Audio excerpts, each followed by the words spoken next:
afternoon, school board, superintendent, and district staff. The time is now 3:28 p.m. on February 27, 2025, and I call this meeting of the Edgewood Independent School District School Board to order. Roll call, Martha Castilla. Here. Frank Espinosa. He's on his way. On his way. Mr. Luis Gomez. Here. Rudy Lopez. Here. There you are. A little louder. Okay, Michael Valdez. Present. Here, thanks. Sergio Delgado. Here. Okay, Dr. James Hernandez, I'm here. Let the record show that a quorum of the Edgewood Independent School District School Board is present, that this meeting has been duly called, and that notice of this meeting has been posted in accordance with the Texas Open Meetings Act. Sir, do we have any communication from citizens? No, sir, we don't have any. Okay.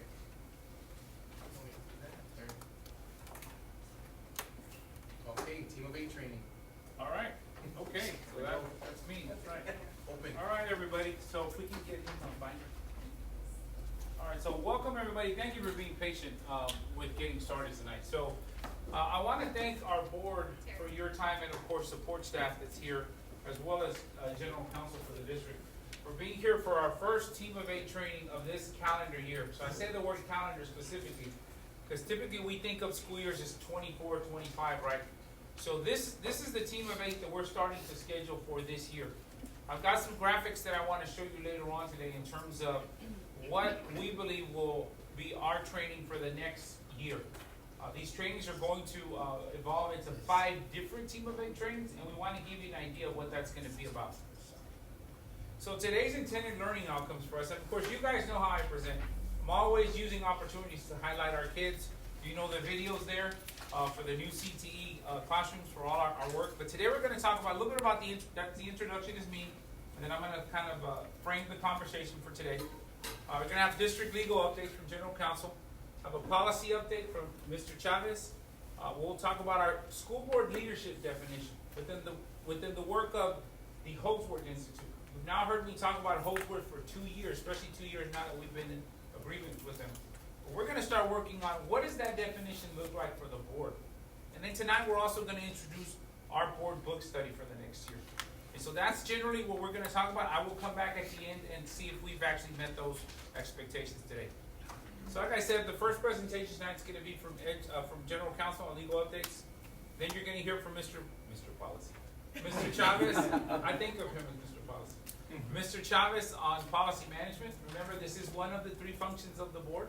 It's with policy. And then we're also going to talk about our leading with purpose, or our legacy. I bring up legacy because remember, talked about here's the definition. The kids, staff, a whole committee of people, including parents and different folks participated in. But we're continuing to build legacy in our school district for the long run. So that's important that we do that as a school district.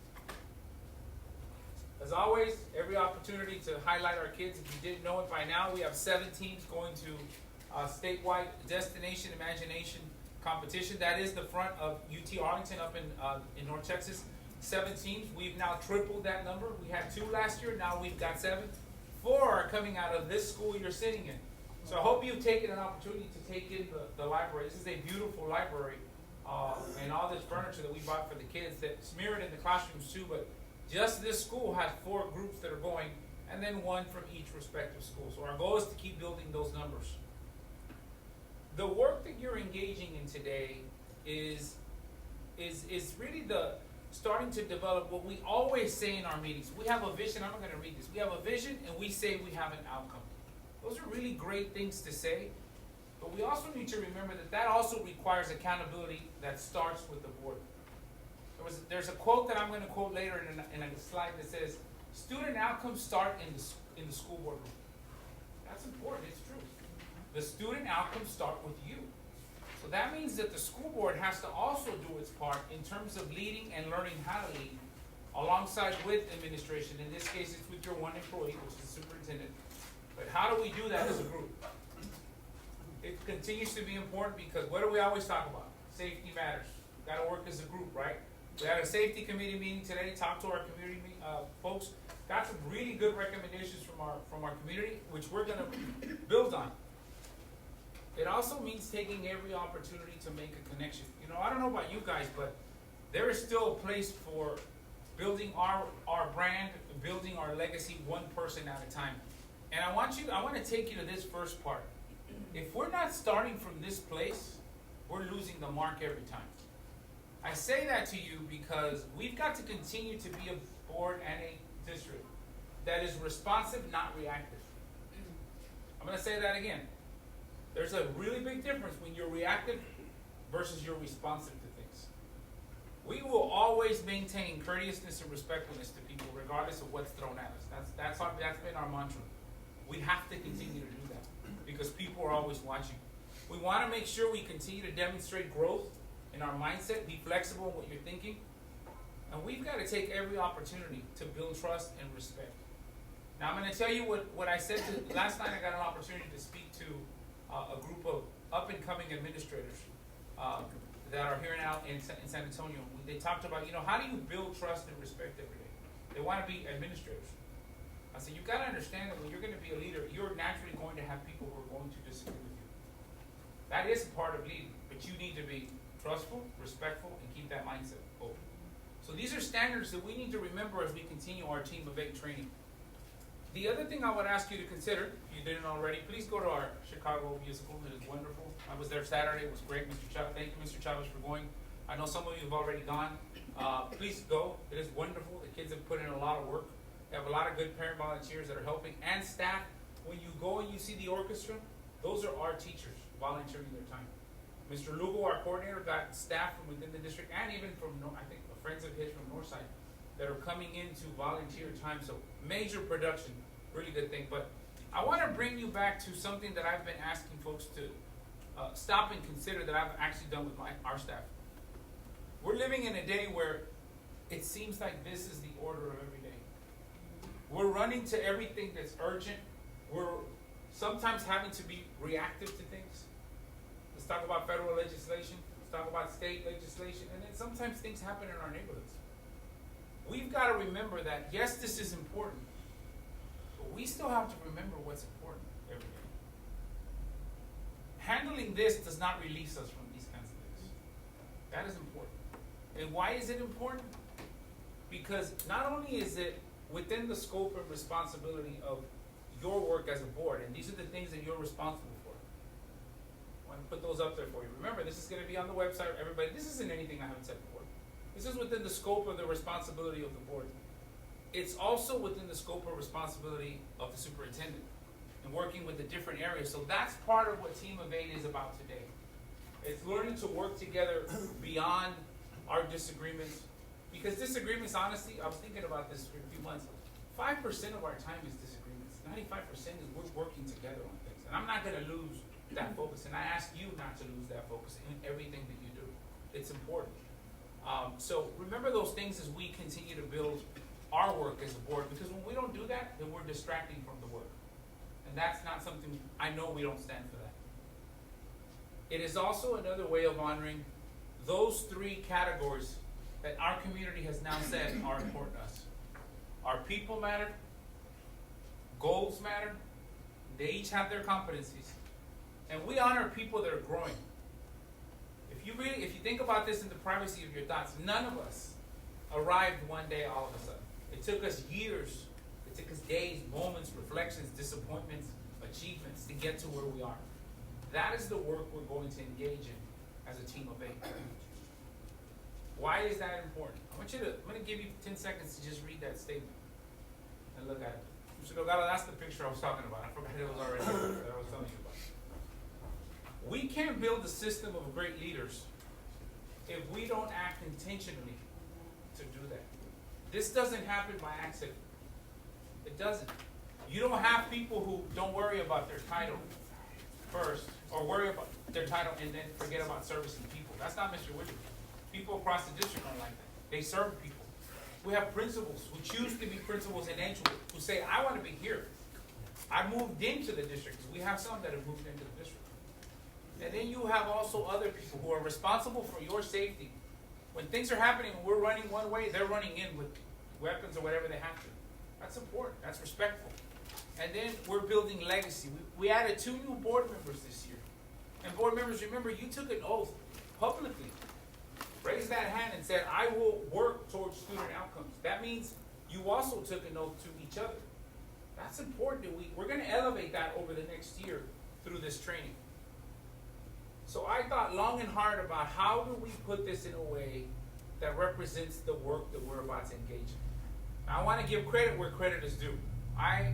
Board, I want to thank you for the opportunities you've given me to learn to continue to lead myself as a superintendent. You've given me an opportunity to work with the Holsworth Center. Prior years, you let me go to the program at Yale for a couple of years. That was beneficial for me.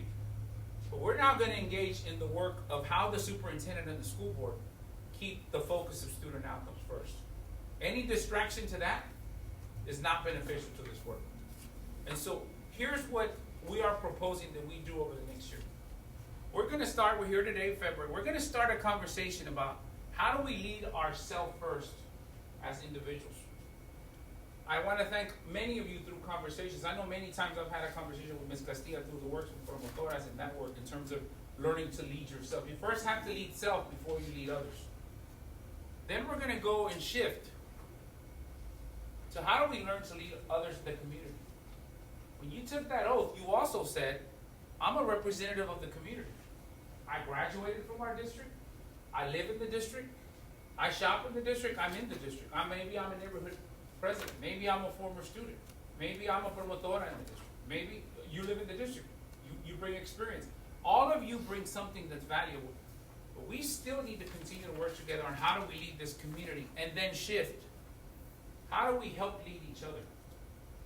This board has 3 officers that lead the work of the board. I'm gonna start from where I started 7 years ago.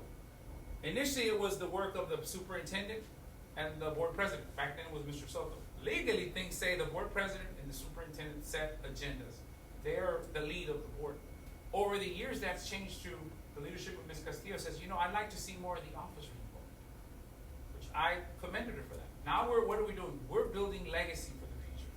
We've also taken some technical decisions to say board members have to serve so many years before they become officers. We've learned along the way, but we agreed we had to do that because we learned a few things. So leading leaders means how do we start with me, serve the community, how do I help lead my fellow trustees so we can become a premier board. Now, you've already been recognized by HEB. Remember a few years ago, the board was a finalist for the state competition. I want to go back there with you guys. I want y'all to win. The superintendent doesn't win, the board wins. And so then the final is, how do we get to a place that we shift, that we can embody the things that we are responsible for? So this is a loosely laid out plan of our next 4 team of 8 trainings. And I'm sharing with you where the conversations are going to shift. They're going to shift based on how we progress through our conversations and how we feel as a group. Are we ready to move to the next space? Are we not ready to move? So we'll ask you, and we want to hear your feedback on that. So any questions on this part? Sir, I want to add one thing. If I would have put a step 4, I would say to make a bigger impact, with other districts, like training, and because I think we can be one of the best in the state if we all move in the same direction. I agree. So I agree. Yeah, we have to be that. And that's part of this, thank you for that, and that's part of this conversation. The board president, when he came on this, as the board president, that was some of the things that you mentioned about board members continuing to build themselves. We can't do any of this work if we don't continue to try to work to get to this place. Yeah. And it starts there, bottom line. I understand the need to disagree. I understand the need that sometimes we won't see eye to eye on things. But remember that legacy is a very loosely used term. We have to address, and I've said this many times before, we also have to address that our legacy includes state takeovers. You said to me 7 years ago, we don't want to go back to that. Now, we don't have to go very far lately to see that, unfortunately, those things have happened around here. And so we have to continue to work and start with that leading self. How do we lead ourselves so that we can build trust and respect? Trust and respect that's based on the work of the district. And then trust and respect that naturally will move into the community. Because remember, the community always watches. And they don't watch what we say, they watch what we do, they watch what we act, they watch how we spend time in our schools. Those are the things that I hear from staff and community in my conversations with them. And as I mentioned before, student outcomes start at the boardroom. They don't start with principals. They don't start with the superintendent. They start in the boardroom, how we work together as a team. I wanted a site for you where you can find that information in terms of the board and the superintendent's relationship. Another quick shameless plug. Some of you saw this, was it yesterday we had the community council? Yes, yesterday. Happy to report, we have doubled our teacher incentive allotment numbers to 73. We have now teachers that this year we're gonna max out at this amount that you see here. I'll bring to you that 15% of our total teachers are now designated by the teacher incentive allotment. That's major. And we are continuing to keep 81% of our teachers in the district. That's a very strong number. What I'm really proud of, honestly, is that we've got teachers that are making this additional money. I mean, we know teaching is a noble profession, and they don't exactly sign up because of the funds. But it's important because remember, once you get the designation, you get it for 5 years. Once you get the funds, you get it for 5 years. And now the beauty of it is, because we had a couple, correct me if I'm wrong, we had a couple of teachers that moved up in category. Seven. So they move up, their designation moves up, their money moves up, and now we have 2 teachers that are national certified. Guys, I can't begin to tell you how hard this is. The amount of time they have to invest in this. And so our team is working at now, we've got 3 other teachers that want to do this work. And so again, this is an accolade for, first and foremost, board, thank you, because you've allowed us to continue with that work. But these are things we're gonna move forward to in the future. So, the third presentation you're gonna hear tonight is from Ms. Salinas with our leadership definition. Oh, no, I already jumped into your spot, my bad. Yes. Did I stop? So, I have to. yes, she's got to switch. Yeah. Okay, so we're gonna pause right there, but any questions at this point before we start with legal? Okay, so we will transition it over. Now I understand what you told me. Yes, and I didn't have time. You're good, no, it's not you. I have a question. Yes, sir. Regarding the book read, how was the book chosen and what was the process to choose the book specifically and what does the book touch on? So when we get to that part, I think we can answer that question because that way we can use the book. I don't want to get ahead. But when we get to that part, we'll answer the question. If you will please ask it. Okay. Oh, should I go? You're up. Yeah, Yes. you're up. All right. Well, Tony and I are gonna do a legal update, but I think a lot of these things is not necessarily us talking. Team of Eight really should be you all talking because you are the Team of Eight, not necessarily just hear a lawyer, which you can hear at any point. And so we're gonna run through some slides to things that probably are repetitive. At the end of the day, it's not about the I or it's about kind of like how we're going to govern as a unit, right? Together. Now I'm gonna throw it back at you real quick, and I'll start with James since he's the one that held us up. All right, James. So how can board members better communicate with each other? What do you think about that? Is there an issue? And if you don't want to answer it, you don't have to. You can just pass. No, I can answer it. How can board members? I think definitely coming, and this is part of a lot of the other work we're doing, just coming to the table or the meeting or just any communication, just with an open mind and knowing that we all make mistakes, but also recognizing that each of us have our own expertise. No matter our age, education level, anything like that, we all each are expert in something, and we make mistakes, and that's okay. And the way I see it, the Team of Eight, like Dr. H and I, we have lots of conversations that we need to kind of go back and forth. We need to have good thought partners, and so that's how I see the board. That's how I see Dr. H. And most of the people in this room, we're thought partners with each other because we're doing the same work. And I think we need to be open and admit when we make mistakes, which is difficult, right? And also, let each other know that, hey, you're also doing a good job. We don't always have to just call each other out. We can say, hey, I really liked how you did this. So, all right? Yeah. Lopez? I pass, I'm just kidding. Yeah. I think it starts with respecting the process, and when I say respect the process, you all got protocol to follow, and part of that protocol is to communicate with others. So before we move forward thinking, this is a great thing, this is a great idea, it's always good to reach out to those people who are our leaders and to make sure that they know what we're doing and get just respecting the process. Good, thank you. Martha? I think that willingness to be vulnerable, and you call somebody, you have thoughts partners, but be able to say, you know what, I didn't understand that, let's go over that or something. I mean, it could be, maybe I know we have to follow the protocol, not being, what is it, walking board? Walking forum. Yeah, so I think that it's just not wanting to communicate with each other to begin with. So if you, just like practically speaking, what do you prefer? Text, phone call, or face-to-face communication? I can answer faster text, but I don't want to take any medication that text that I'm gonna get confused or something, so I Yeah. prefer a call. And Just- if it's something really that we need to talk, I wanna see body language. I Yeah. wanna see- Just remember the Texas Public Information Act, right? If you all are texting each other and somebody requests a copy of that, that is subject to public information. There's nothing confidential about that unless you're discussing a particular student. Then we can accept it from disclosure. But if an administrator is texting you and somebody wants a copy of it, that's public information. If administrators text each other and a third party wants that, that's public information. And if you all text each other, then that is also considered public information. Does it matter that you pay your own, phone line or your own AT&T bill? No, it doesn't matter. So long as it's underlying district business, it is subject to public information. And I've had a public information request where a member of the public asks for all communications between administrators and board members for the last 6 months. That is something that you gotta give.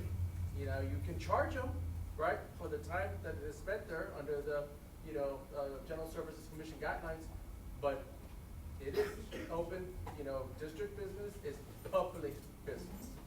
Yeah. Mr. Delgado, the question, how can board members better communicate with each other? I guess in the short time that you've been here, what do you notice, or what do you think you can be improved? Because I think it's also good to have somebody that's new with a fresh perspective. You've seen the board a little bit. What do you think?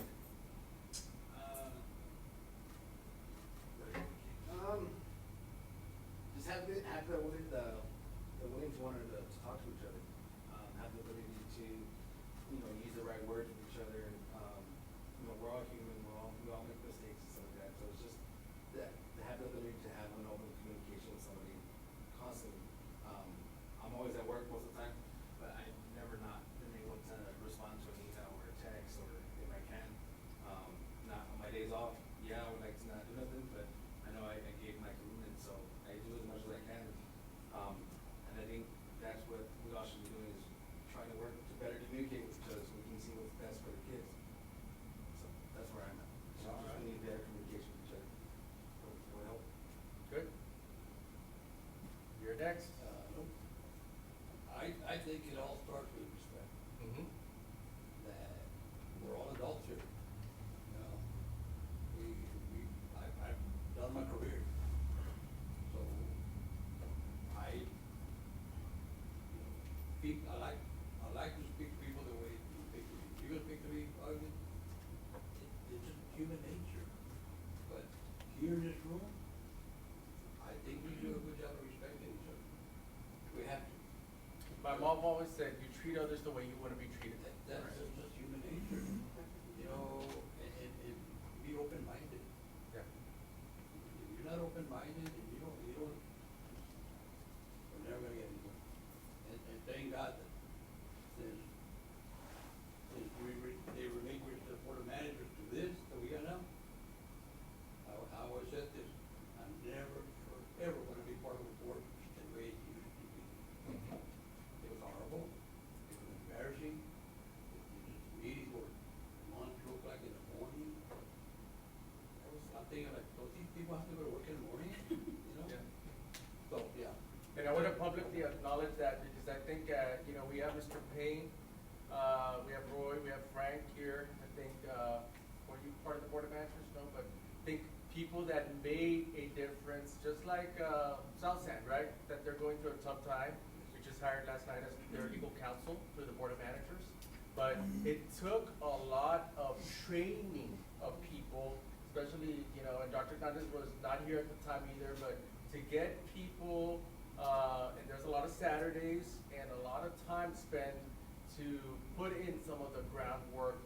And I think sometimes people kind of do not get things get unnoticed because you walk into a situation where things go pretty well, but it didn't happen, at least at Edgewood, overnight. It took a lot of, I guess, turmoil to get to where you're at right now. And that's part of this. I think back to communication, if you don't really talk, even if somebody, you don't like what they're doing, I'd rather you tell me, I don't like what you said, I don't like what you did, and this is why, you know? Get it off your chest. Everybody, like you said, hey, everybody's a big boy, big girl, like, oh, there's no here, like, you can't, just, I mean, don't use foul language, don't scream at each other, don't threaten each other, but you can say really, you know, in terms of how you feel about a certain vote to one another. You have also, remember, your board operating procedures that have, if you want to express dissatisfaction with a member of the board, you have a procedure there that's been established. And if you get out of that procedure, then you can be sanctioned, right? So if you don't like somebody's vote or if you don't like somebody's opinion, then follow that procedure, you know, to the T. Michael.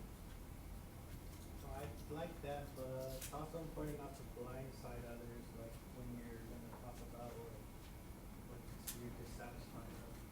Mm-hmm. But I said, to better communicate, first you gotta like acknowledge others passions, feelings, and I guess first understand one another. Understand we're not all the same. Yeah.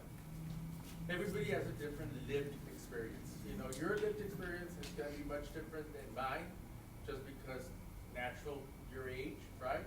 But in addition to that, everybody's household here is different. So I think that's what it trips up. And you know, honestly, like Edgewood, to me, in the 30-something school districts that we represent, is one of the easier ones to kind of work through. You don't have these shouting matches. You don't have these, you know, things that go on in other public school districts that lead to takeovers and stuff like that. But I think to your point, it's a good one. You know, like understand me, so that you can see where I'm coming from in my perspective. So. Can I say something? Yeah. Also, like talking about like the board in the past, cause it's like also like acknowledging like how the board was acting, but also like seeing the perspective as like our district culture, just like stuff that we did that like made Edgewood a family. I think that's also important. Cause like for me, like as a student, like I don't really think that the board's action really affected me, but also like acknowledging like other people like students, teachers, the community as well. Not everyone's bad. Yeah. Everyone just brings different perspectives.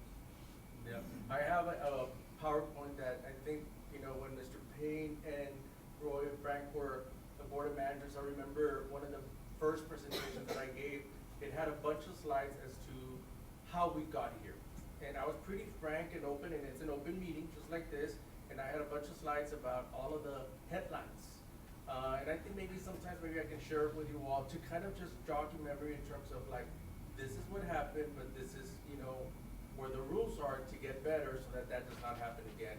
I think that is something that maybe we can kind of in the future, kind of put out there just as a reminder, you know, so.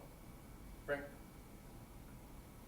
Being objective, respect each other, Mm-hmm. we focus on the bigger things, not the little stuff.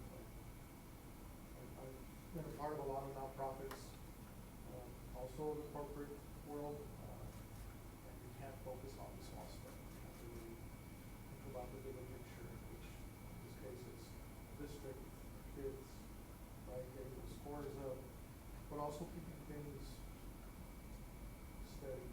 Yeah. I believe in being steady, balanced. think I always tell people, like, you know, if you're fighting, what are you fighting over? Are you fighting about adult issues or are you fighting about student issues? Because at the end of the day, are you fighting about something that's gonna make, you know, somebody's life better, or about calculus, about geometry, about reading? Or are you fighting about things that are, you know, employment and things like that? Like, you gotta focus, because it's very easy to get tripped up on, you know, the adult issues, but how is that affecting somebody's education? Because at the end of the day, that's what we are here. We're not an employment agency, we are an educational agency.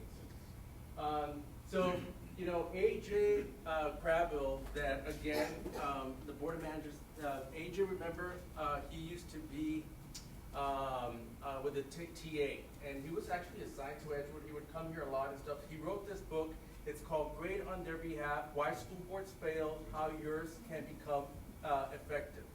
And it has a lot of good things, and maybe this could be one of your reads in the future for, you know, for the district.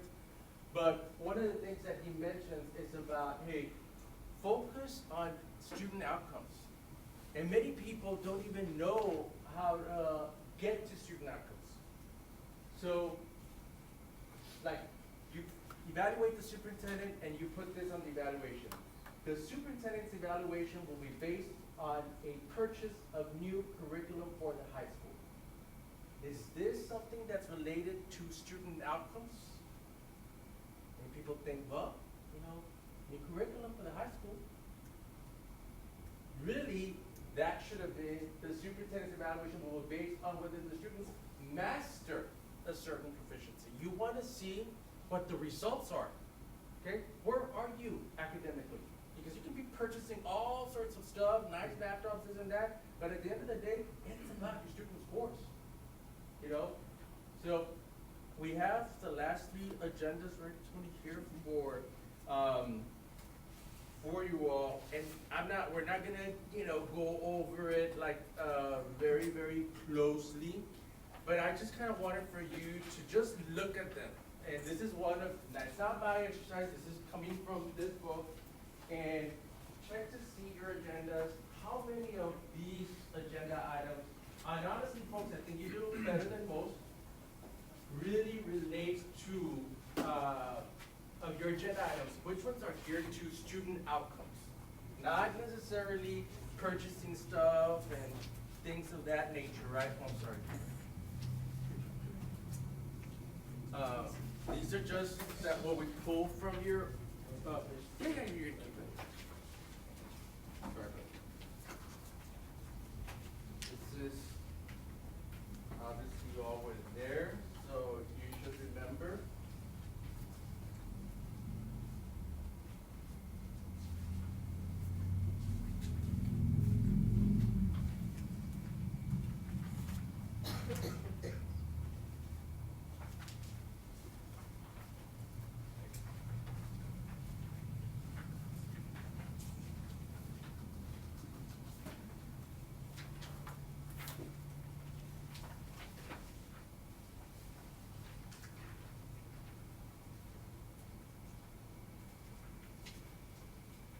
I think as school boards, a lot of school boards have a lot of things that are very finance related. And yes, you need finances to operate a school system, almost like a business, right? But at the end of the day, you go back to your agendas, and I think if you read this book, you know, what AJ kind of talked about is a cultural shift, not just in Texas, but really in the US, about how how school board members should be looking at organizing their meetings and their committees as well. Because he talks a lot about committees that I think is very intuitive in terms of, if you're just setting up a committee and administration is really there running it, then why do you have a committee? Because it's not really a board that's doing any of the work. Really, really, really dynamic, I think, out of the box thinking in this book. And I just want you to do that homework, take it, your agendas, and start thinking about, as you're going from meeting to meeting, like, which, are we student outcome based, or are we more, you know, just looking at employment, looking at finances? Because Because at the end of the day, you should be looking at where your kids or how your kids are performing. Goals, you're next, right? Go.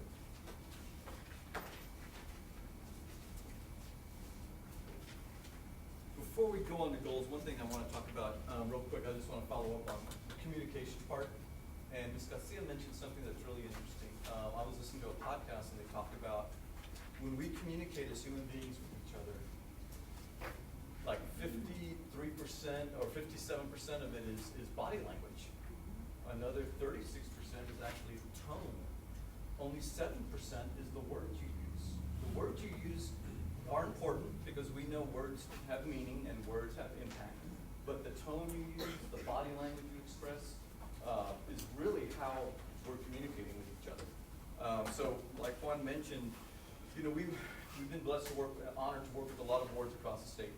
And every now and then, if there is some issues that, hey, I'm not happy with how you voted on that or how you showed up on this, it is important to talk as a team. And the tough part is, you have to be careful, you mentioned this too, we have to be careful with the walking forum. So while you have to be a team, but yet you only meet once a month, so you need to, so I think Dr. Hernandez has a great, you know, you're gonna have the team building more than just once, which is good. A lot of districts just do it once and they're done.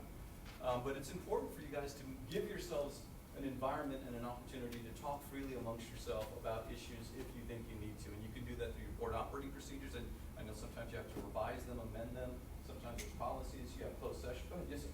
Sir, so would it be appropriate if, you know, there was a vote and something, to just ask the board member, why did you vote that way after the fact? Would that be appropriate, just, you know, vote on the board member, I don't understand why? Like one-on-one? Yeah, just Oh, say, hey, you know absolutely. what, I didn't know why, you know, why you voted that way, can you tell me why? Absolutely, Just, yeah. okay. Now, and I've seen at some board meetings where board members will actually listen, I know this is important to most people, but and they will tell the community and each other, listen, I'm voting against this because while I recognize that we need to spend money on curriculum, I think the money needs to be spent on something else or whatever. And so that you can, if you vote against something, express why, and you can ask. Now, at the same time, that board member can say, well, you know, I don't want to share with you now, is that good? No, they should, but, you know. Back to the communication, right? And the trust, and the respect, Yeah. and the acknowledging, y'all said a lot of good things, acknowledging different perspectives and those kind of things, that's important. But yeah, it is legally and ethically, is it okay to ask a colleague, why did you vote against that? Yeah, yeah. But, What about when, if it's from a community member? yeah, that, if a community member comes up and says, why did you vote for that, or why, yeah, that happened, I've been at board meetings where I don't know, community members do come up, hey, why did you vote against that, you know, and then they express it, you know. The reason why I'm asking that is because when there's the vote that's, you know, maybe the community might not have all the details. Right. There's this, y'all did this, I don't like it, do something else. Yeah. And I guess I would like to, you know, say, hey, it's appropriate to, hey, if you wanna ask a board member, hey, why did you do that? That could be more of a conversation than just this one time send and, you know, fire and forget email. Because that's kind of, you know, some of the practice that I'm seeing, or maybe not, well, I guess it is a practice, or maybe it's a habit, that maybe, you know, part of the work that I want us to do these next couple of years is kind of building that bridge with the community to be able to, hey, come talk to me, or, you know, let's have a conversation rather than it be, again, like a fire and forget Right, thing. So, right. yeah. Well, I think you definitely can do that, and I think that's a good kind of goal to strive toward. You know, we talk about goals, but in terms of improving communication with the community, and also as a team clarifying why you vote certain ways can be beneficial. Yeah, I mean, the idea is to not just inform your team, but your community as well. I mean, and that's now, at the same time, there's gonna be some community members that no matter how you explain it, they're gonna have a different perspective. But sometimes that's okay. But the point is, you explained it, and it may not be that squeaky wheel that gets, you know, resolved, but the rest of the community knows, okay, you know, Dr. Hernandez can tell us why we can't spend that right now because we have to look at other things, or why we're changing. Yeah, yeah.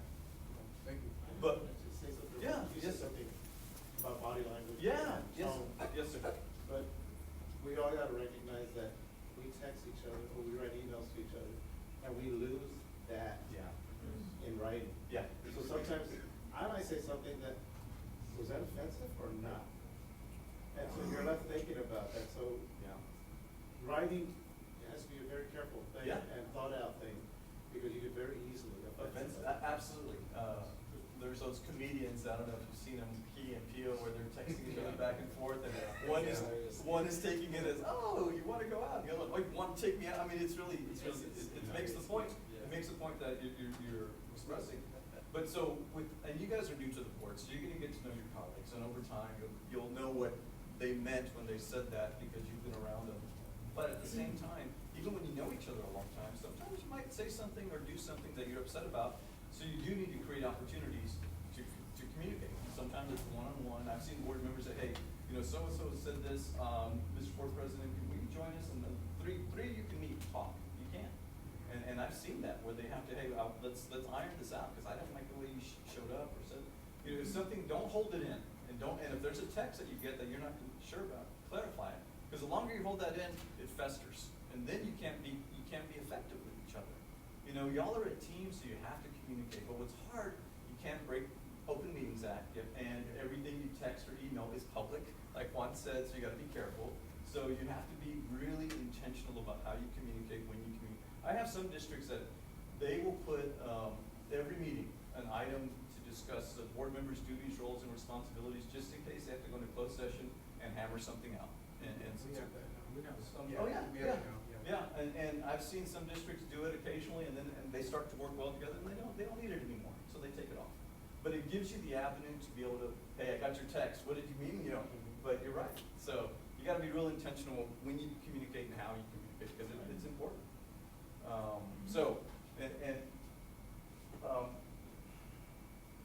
Okay, because there's a lot to be discussed when it comes to communication. How, when, opportunities, team building, training, conferences, and then using your superintendent effectively. And I know he sends out a lot of information to you guys. So all that is important. Real quick, as two new board members, in terms of information you're getting and questions being answered, how's that coming for you guys? I'll ask you first. Do you feel like you're getting? Every time I ask a question, it's within a couple minutes I get a response back. So I feel like that's pretty well.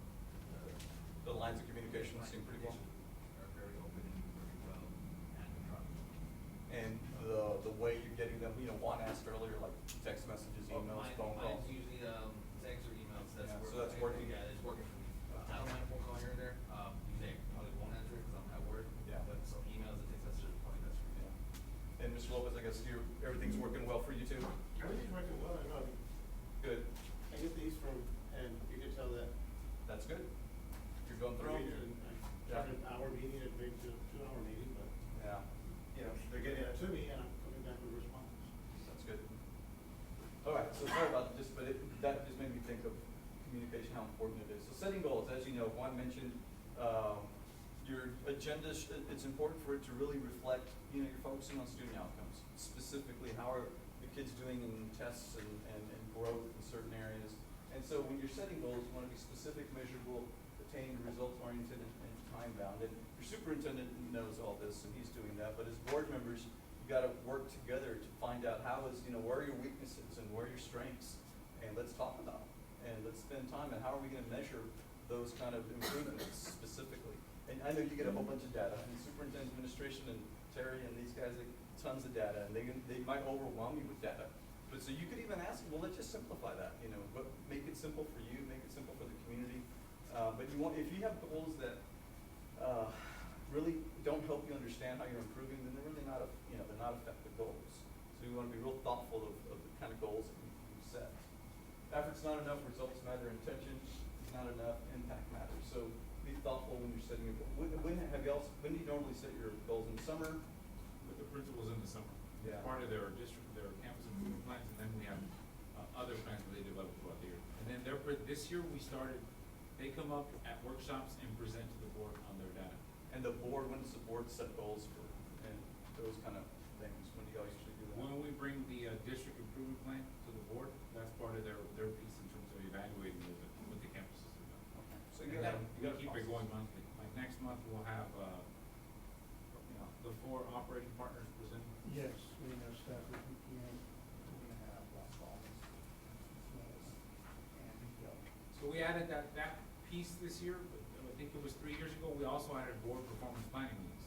Oh, So that's the right. board volunteers a lot. They have Yeah. workshops, they have performance planning meetings, they have, Yeah, y'all do, We spend do a a lot lot. of time. We yeah. do one-on-ones. Yeah, I remember now, yeah, yeah. So all those are opportunities too, to communicate, to ask questions, to make sure you understand, and to be on the same page as best you can.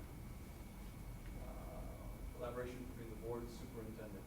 So, as you guys know, you have one employee that you're in charge of, and that's your superintendent. And your goal is to give the superintendent the tools and the support that he needs to make sure that the day-to-day happens. Like, it was kind of cool walking through the halls and little kids, and this is and that's what it's about. Those little kids, are they learning and hearing the teacher talk to them in Spanish? So those are great things. But you have to support your superintendent, because he has to make sure all those kids are learning specifically. Juan talked about a lot of these budgets, school districts, business, don't get lost in all that stuff. But, obviously financially you have to be responsible, and ask those questions, but you gotta spend more time. And I haven't read the book yet, but Juan gave us a great summary, and that book does try to focus you in on student outcomes. That's what you're all about, it's making sure these students go ahead, sir. Board, I will share with you that the book that AJ Crable wrote, Yeah. and a lot of you know AJ, that is very similar to what you're gonna find in the Lone Star Governance Training. So when you ask the question about how does the board set that, we also bring Lone Star Governance Training. I look for it on the agendas. Yeah. That is part of the work that Mr. Chavez actually presents that every month on the progress of the district. That's on top of what the campuses themselves do.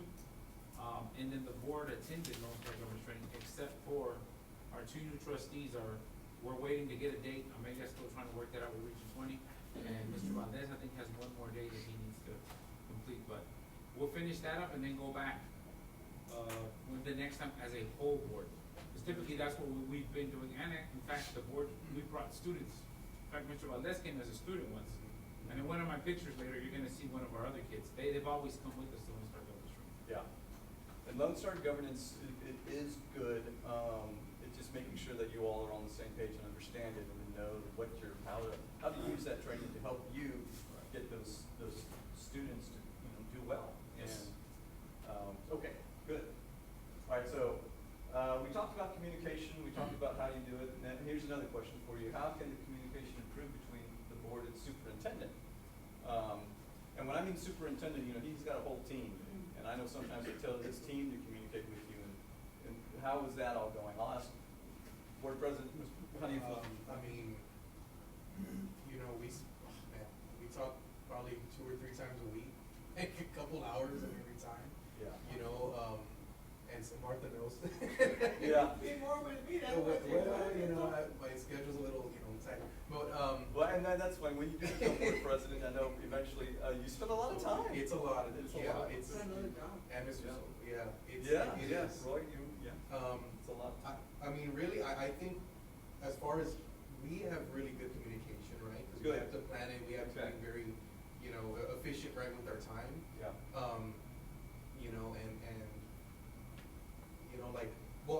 I'm not able to make a lot of like the board officer meetings, so my other officers, they step in. That's good. And I think that keeps a really good communication with Dr. H as well.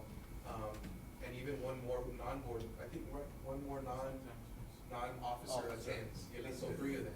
That's And good. so, That's good. working on that too, if it's the board officers and another board member, maybe we can cycle them in or something, Yeah. that way because again, we're also preparing them to possibly be a board officer one day. Absolutely. Right? Yeah. To learn from the current officers, but Yeah. then also get that I think that's a experience. great practice too, because it Yeah. gives the other board members who aren't officers, Yeah. just to kind of be in the loop, just Right. what's going on. And it may, So it that's may good be, practice. hey, I wanna be a board officer, or you know what, after doing this, no thanks. Yeah. And that either way's okay. I've seen some board members, I Yeah. never want to be board president. Yeah, Thank you. I don't but, recommend it, you it's know. not, it's a lot of time, it's a lot of, It's a lot of work. But, yeah, Yeah. it is a lot of work. Yeah.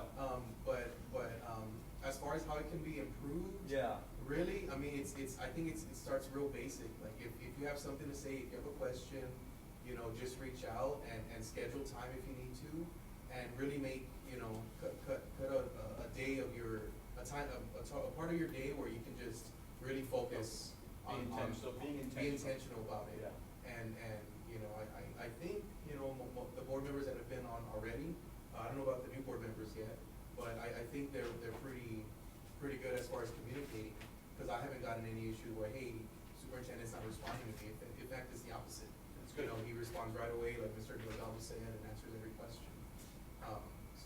far as I know, it's pretty good, you know. Mr. Gomez, I'll just, if you were nodding your head, everything working in terms of how you? Yeah, we communicate pretty well, okay, all of them. Okay. Yeah. Michael, how about you in terms of communication with the superintendent? Anything you think you can improve for you, just from your perspective? Just continue communicating preferred method, Preferred method, that's a good point. So I guess phone calls and then some get I have emails and texts. any method is fine, yeah, for me. And I guess you're with school and stuff, so what works for you? I really like email, especially because I just keep it in one place, and if I say, hey, this happened, and we look what happened before, just so it's in one area, I know where to search for it. Gotcha. And so that's how y'all communicate, and it works?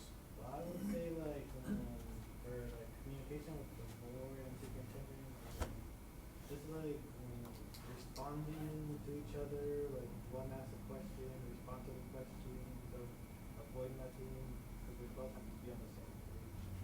So that's good, that's true, you have to be on the same page, but we do have to be careful with, again, the walking forum stuff.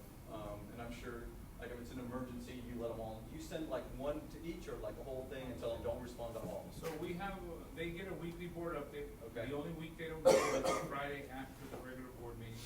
And then we have, following their preferred method, we have an open communication stream with them. And then if they send an email or a question, you know, we'll relay that. But it's not to the whole group, it's No, just to you? no. Okay. But what I do tell the board members is that if they ask a question, it will go in the board update the next week. So they each have literally, it's their picture, and it says, answer or question, something like that. Questions or answers. And so if Mr. Espinosa asked, which recently he asked about the ACT, so they know that if they ask me, everyone's getting the answer. So Good. whatever it is, everybody, that's been the MO since I got I here. think that's part of your board operating procedures. Correct. Yeah, yeah, and I think that's, we're gonna go over part of that, and I just realized, how much time do Juan and I have? Because we can.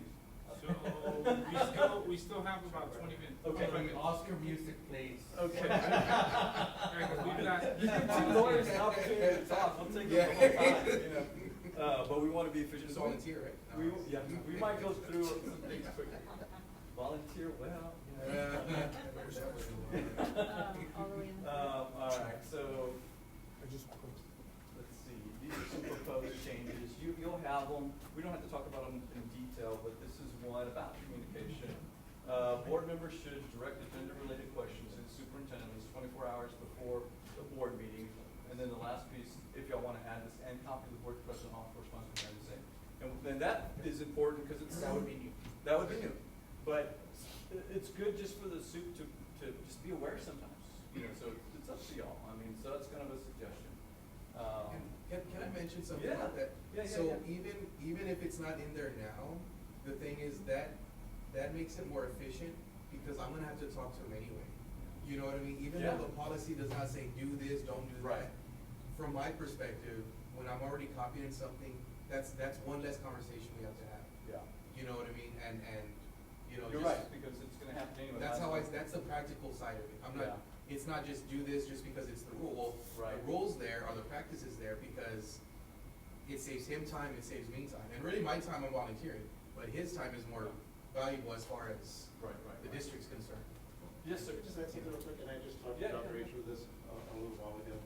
I did a radio interview with KDPA this past Saturday, Okay. and it was mentioned that I'm a trustee for the Edgewood School District. So I told him right now, so that way if it does come up, Good, yeah. you know, I think that's important for us, when those things happen, to relate Yes. to our president or our trustee, or when we're going to That's a events great and we're example. identifying Yeah. ourselves as a trustee, it should go back to our board president and our superintendent, so they're not blindsided. That's a great practice, and those are great situations to, as a team, just so they're aware. So, you know, they might, you just never know, you know, they might, hey, I heard so-and-so was doing this, I'm like, what, who, when, I didn't even know.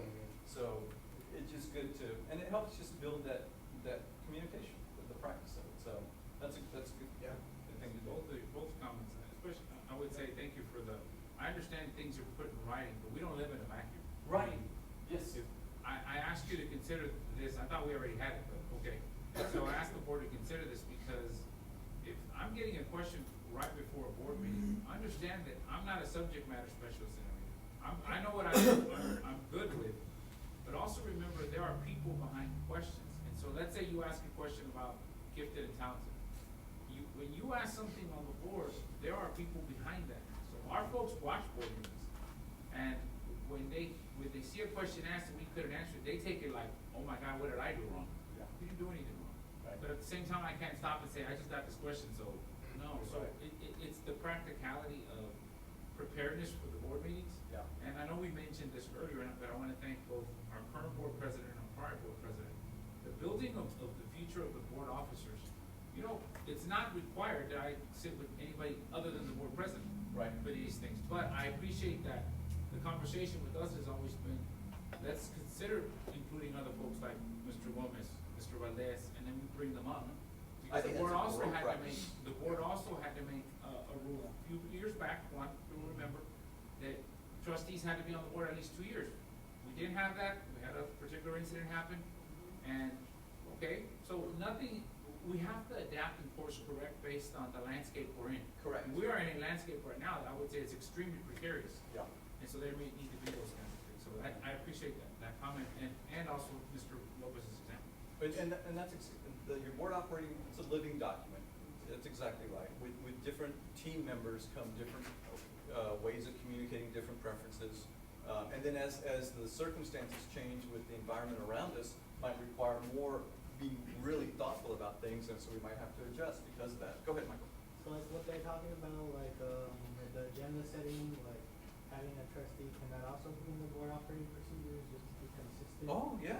I mean, we could. I didn't hear the. what So you said? right now, you know how you have your agenda setting meetings with the board officers, and the practice though is if a board officer can't make it, then you kind of rotate so can we put that in the board operating procedures since you're doing it? That was his question. Can we add that? I don't think that's in there. No, it's not. It was me and you. So it's up to y'all. I mean, it's not, what y'all are doing is actually good. That's an idea. So we could add that to be consistent with your practice, cause Well, the yeah, other if it's a thing- good practice, I think we should put it in policy, Yeah. right? I mean, Yeah. in the board operating. So we could add that. We could add that. So, and I guess if you're not able to make it, you send your VP and the secretary, and then y'all just take turns, and who else, or whoever's available probably too. That's Yeah, the thing, yeah, it's availability. It's So availability. then it could be, we could add that to the board operating procedure.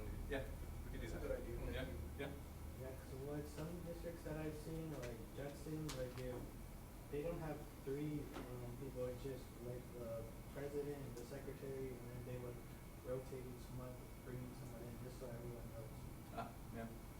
Yeah, so that could be in the future, I think or, that's a good idea. you know, I'll add it. yeah. So, yeah, thank you, Mike. That's, I think that's a good idea.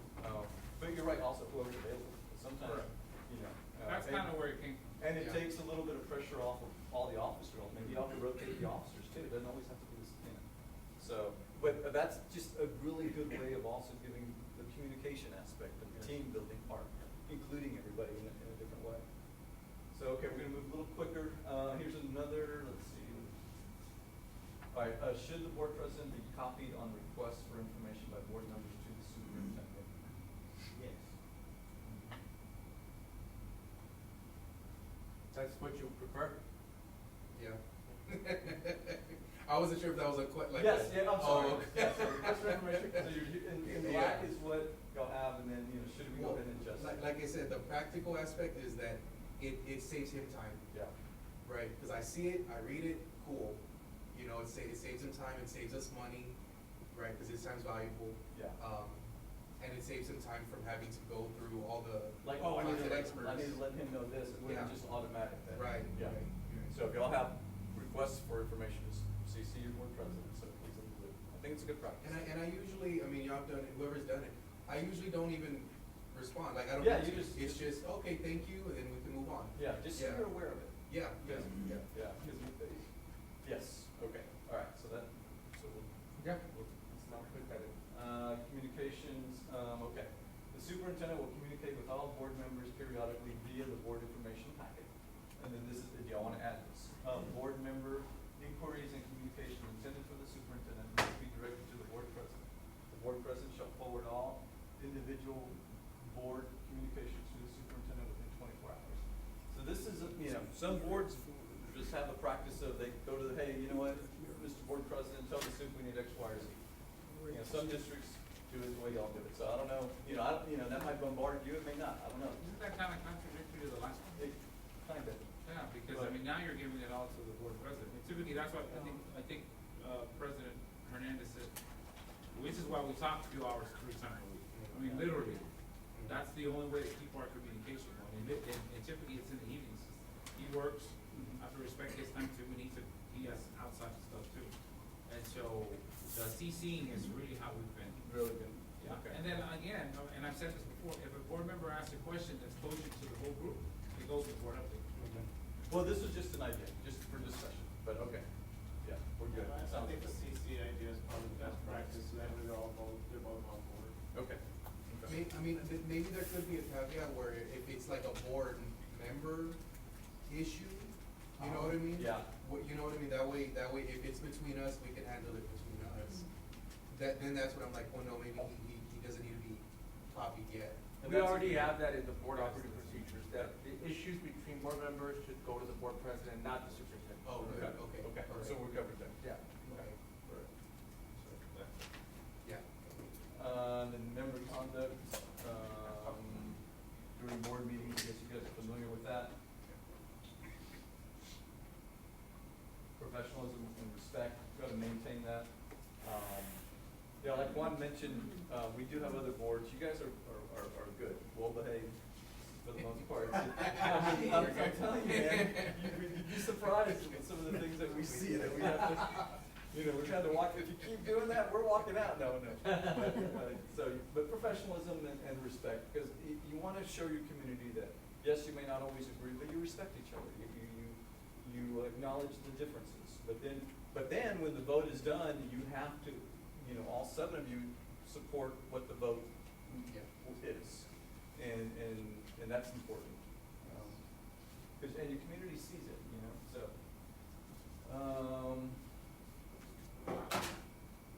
So this is, kind of time limits. Do you have time limits? I thought, Juan, it was 7 minutes. Yeah, no, that's what we have in the board operating procedures now, which is, not to exceed 21 minutes. We've never really had an issue with it, but that's the entire board, that's the entire board. Why, okay, well, maybe we need to follow up, because I remember this was 7. For the entire time, 7? Everybody got one Per minute? agenda item? No, for the whole thing. Usually we have our discussions in the board workshops, and it's really only like hot topics, or like we would talk at the board meeting, like closing a school. Yeah, we've never really had an issue, but we can look at that. Make sure I it's- believe it's. Yeah, we'll follow, because I know we discussed it, I think typically what we were talking about was anything out of executive session, but we can talk about it. Yeah. Well, we need to, probably it's gonna be a revision. Yes. These things that we've discussed today, we're gonna have to take them at the board operating procedures to the board meeting for, All the red, there was a couple red things that we were gonna add, and then we can make sure this is consistent with what y'all follow. Okay, yeah, we'll talk about it later. Y'all don't keep track of time, like when the board members start speaking, I don't think y'all do, no. Well, that's what I'm alluding to with Juan, because I've asked for that advice in the past. Cause some Yeah. districts do, like. South End does. Harlandale does, Harlandale South End does does, too. some districts. So does SISD. Some board members just like to talk, and they don't talk for hours, and it sounds like you guys don't have. There that it issue. says each trustee allotted a total of 3 minutes to comment on each agenda item. And y'all haven't had. We talked about it, okay. Yeah, We I probably mean, need to talk about that's in the board operating procedures already. But prior, we didn't have a limit, right? No. I think that, okay, maybe we added that and we were. So y'all might, if, Other groups. so make sure if this is in there, then you probably do need to start keeping track of when somebody starts talking, somebody is keeping track of how much time there's, so it's fair. So to be clear, so board. Amelia on board, it'll. I'll follow the process, so Yeah. I think this is something I need to have a discussion with, obviously, the board president, and then Yeah. we can bring it to the board. These are items that usually come to executive session anyways. We don't usually talk about them in the workshop. It's because of all the laundry list of things they talk about. And so that gives us some time to what I'm saying. Okay. But if you're gonna purchase, you have discussion action to purchase a new speaker system at the library, and board members wanna talk about it, right now, the rule is, Michael gets 3 minutes to talk about the speaker system, Frank gets 3 minutes, that's the way the operating procedures. So for a total of 21 minutes. For At the total most, of yes, seven. but Michael had a point, he at a point that we bring it up at the workshop. At the workshops typically, we haven't had a limit. Cause I know we've gone, a few have gone over sometimes, so this isn't about the workshop. This is about regular meetings. Right. Because once Yeah, we but get there, a workshop is a meeting, so we're gonna have to clarify that. Yeah. correct, that's what I was gonna say. Yeah. So it looks like we're gonna have to clarify. You have to make that distinction. And this isn't talking about closed session, this is just more. Yeah, closed session, No, yeah, Okay. no. Closed session, right now, if you wanna talk 20 minutes, you know, as long as you're board president. What do you ask? I didn't hear. What is This it? doesn't apply to What closed is it? session. No, you can't go. Closed session, you can talk to one. Oh. Oh, yeah, that- Depends who it is. No, there you can, there's Yeah, never y'all- been a limit in there. Yes, sir, Michael. So like if it's a board meeting and let's say we're voting on an item for instance, the consent agenda, we still can't talk about it. You can only talk when you wanna talk if you remove it from the consent agenda. Correct, yeah, and it takes, y'all require two, if I recall, right? Right, Yep, okay. yep, To get it out of consent. yep. Yeah, that's still, that's been out there for a while. But all that consent stuff, y'all are talking about at the workshop. Correct, yes. There's But let's ample just time. say there is something on consent that two board members and a majority votes to pull it off, theoretically, you can, but then this rule applies still, right, once, yeah. So to be clear, it requires two to take it off, and then it still requires the majority of the To seven. vote for it. Just to be clear. Right, that's my understanding. Yes, Yep. that's what it is. All right, Juan, is this your question? I'll let you go. I mean, I guess the board meeting structure, is it working for everybody, or do you wanna change to those? I know you have a lot of things of consent, or is it something that you just are okay with? Meetings are usually, what, a couple of hours? The actual board meeting, yes. We spend more time with recognitions for our people. Yeah. Are you okay with the recognition time that's being spent? Or you wanna lessen that, or you're good with that? I like it. Does the community know that we can appreciate or acknowledge where they're going? Yeah, whenever we can showcase our students, I'm with it. Yeah. And staff. It's, yes. Presentations? I just wanna say maybe, I have been thinking, but, cause we used to say the Texas pledge in Spanish, but maybe we can bring that up, cause some of the schools do say it in Spanish in the. Oh, do they? campuses, but we don't say it as a school. So we do say it in the workshop, at the board meeting, you're right, we haven't, and the only reason I asked that we bring that back is because, one, a little bit because of the time constraint. But second, I had a couple of folks where the kids are struggling with saying it, and so I didn't react off of 1 year. I've been sort of taking a quiet approach and listening to my principals over the course of the years. There are some campuses where our students, because we don't have a bilingual program at a particular campus, the students struggle with it. And so, when they go back to school, then it comes up with the kiddos, like, a little, somewhere between being embarrassed, they didn't know. That's the only reason why that came off. I mean, y'all know how I feel about being bilingual, because I got here, I've been preaching that song. But I mean, to really, be frank, that's- no one does the English and the Spanish. We're the only district that I know of does the English and the Spanish. And I guess the temperature in Texas, I was like, whoa. That might change anyways. Yeah. So you think, One district does the American pledge, in English, goes longer, and the Spanish one, and the Texas in Spanish, but shorter. And it's easier, but, you know, the kids get embarrassed if they don't know it. Especially the upper grades, Yeah. they start struggling, even in the elementary. But I can receive what you're saying, Mr. So what Valdez, I just happened think to, it's, Orgullo Bilingüe? it still exists, man. But some of that is also, so back to, one used the example, we each also come from different homes, we each also come from different backgrounds. I can't necessarily say, well, we're orgullosamente bilingüe, you all gotta do this. Yeah. I mean, no one's really pushed back on it, but when you see the children struggle, and again, I'm not always watching that because I'm busy with the board meeting, but part of, we talked about trust and listening, I also listen to the principals. And so if that struggle is there, I don't wanna put the kids through that, because most of, I'd say out of our, we see mostly elementaries anyways. I'd say out of our 11 elementaries, well, take out the Head Starts, because they never come, maybe we need to look at that. But out of the other 8 or 9 that we have left, I would say that we have about 3 that, we don't have bilingual programs there, so that the kids do struggle. That's really where it's coming from. But we do it in English, so again, we do English and Spanish, American, Texas, the Texas flag, we do in English, but we don't do it in Spanish, at the regular board meeting. At the workshop, we do it wrong. That, cause it's adults, we all know, I mean, I know Mr. Valdez, I've heard him, I've heard myself, a lot of you guys know how to do it. I don't think we say that Texas plays in Spanish. We don't, I thought we did. We do something in Spanish, I know. I know we do the American, The American. and I thought we did the, We don't, And that's- we've taken that out. oh, okay, so we could have had it there for the adults. Yeah, that's fair. I also wanted to say something. Yeah.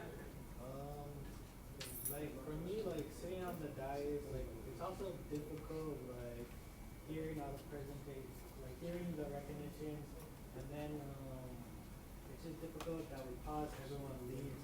But maybe like if it's possible, maybe to like put the superintendent report before the recognition, or maybe for public comment as well, just because like I feel like if when the superintendent's speaking, he should also be speaking to the community, and if everyone leaves, Yeah. I don't really see the purpose of the superintendent report. Yeah, because there's a lot of stuff in that superintendent report that maybe the public can hear from, right? It's a lot of accolades and stuff that you all do, so. It's also on YouTube. Yes. All our meetings are on Right. YouTube. I mean, I rewatched them. Just for- yourself? You know, while I'm going to sleep, I just put it playing in the back. You pat yourself on the back. I do, good job, And the rationale behind that, guys, is a lot of times in the past, my report could be lengthy sometimes. And then we have the recognitions that start at the beginning. So some of the feedback we got from parents is, back to the common denominator, we come and watch our kids get recognized. I mean, let's be honest and practical. They come to watch the kids. Right. They're not coming to hear the board business. Am I saying that's right? I'm not judging that. What I'm saying is, they wanna hear those things. We tell them, I think the structure is, we know you have other things you wanna do. That doesn't mean you gotta go, it just means you have other things to do. And so, I'll have that discussion with the board president, but that's where just the rationale of why that was placed where it is. Because immediately also leading for, the consent agenda also. I mean, the meetings have proved itself, parents leave, the moment the recognition is over. Yes. They don't choose to stay, they leave, they go take the pictures and they're gone. Right. So it's, I mean, whether he did it, I don't think it's whether he did his superintendent report first or not, either way they're gonna leave. Yeah. It's just, like, again, that's not why they're here, they're there to see their kids, either get awarded or whatever they're getting. But, yeah, I don't think. I think Michael's point is basically, it's so important what he's saying that people should at least listen to it, get the recognitions, and then leave. That's the point. Can we ask our board president who's gonna share with us? What do I Those are my teachers, Max, only teachers. Go ahead, Michael. Sorry. Well, I guess my kind of point is like, sometimes like we talk about safety, let's say something happened with district safety, like, and I feel like some stuff, like, it's important for the community to hear, like, this happened, or this is what I can do as well. Oh, that's awesome, what my students are learning, just like, they're at the board meeting, like, I also want to mention, the superintendent's been doing it lately, like putting little bullets on what their report's gonna be on the board book, but that's not really policy, right? Like, that we're gonna have little, on the agenda, like little about what the superintendent report. No, that is open meetings, right? So you can't just have a superintendent's report and that'll be the only agenda item. You have to put what the superintendent's gonna talk about by book, yeah. Correct. That's law. Yeah, you have to, a little bit of what he's gonna talk about, not just report. You know, you got, public comments, we're gonna kind of skip over that. I kinda wanna talk about public comment. Oh, though. good, good. Cause there was one board meeting where a community member came up and she was mentioning that last board meeting I voted no, and because I voted no, this is what happened. But that wasn't really on the agenda, so the officer in charge could have stopped that community member, right, if it wasn't on the agenda? Yeah, but if you notice that, like, that's where your point of order comes in, and Mr. President, that's not on the agenda of what she's talking about, or he's talking about, whatever it is. I'm having trouble hearing you, Michael, so I'm barely hearing what you're saying, so can you say Oh, what it's, you're it's Yeah, I basically, can't- he's saying about that somebody spoke at a public comment about a vote that he registered, which was not on the agenda. About a vote that he Yeah, registered? that was, and the people that, the person that was gonna Oh, okay. public comment was talking about, Michael Valdez voted this way, and he's saying that was not on the agenda, Mhm. that you should redirect that person. And what I'm telling Michael is that if you notice that Yeah. somebody's gonna speak, really that goes for any board Any member. board member. If you all notice that, you know, hey, James is not, you know, up to, like, hey, this thing is not on the agenda, say point of order, the speaker is not talking on an item that's on the agenda, and then Mhm. James can say, oh yeah, you know, next topic, Yeah. next Yeah. speaker. Cause I mean, they'll get real creative with connecting it to an agenda item. I mean, and they're broad normally, and that's, here's the thing, I want community members to say their mind, whether it's praising us, whether it's, you know, criticizing, that's okay for me, you know, either way.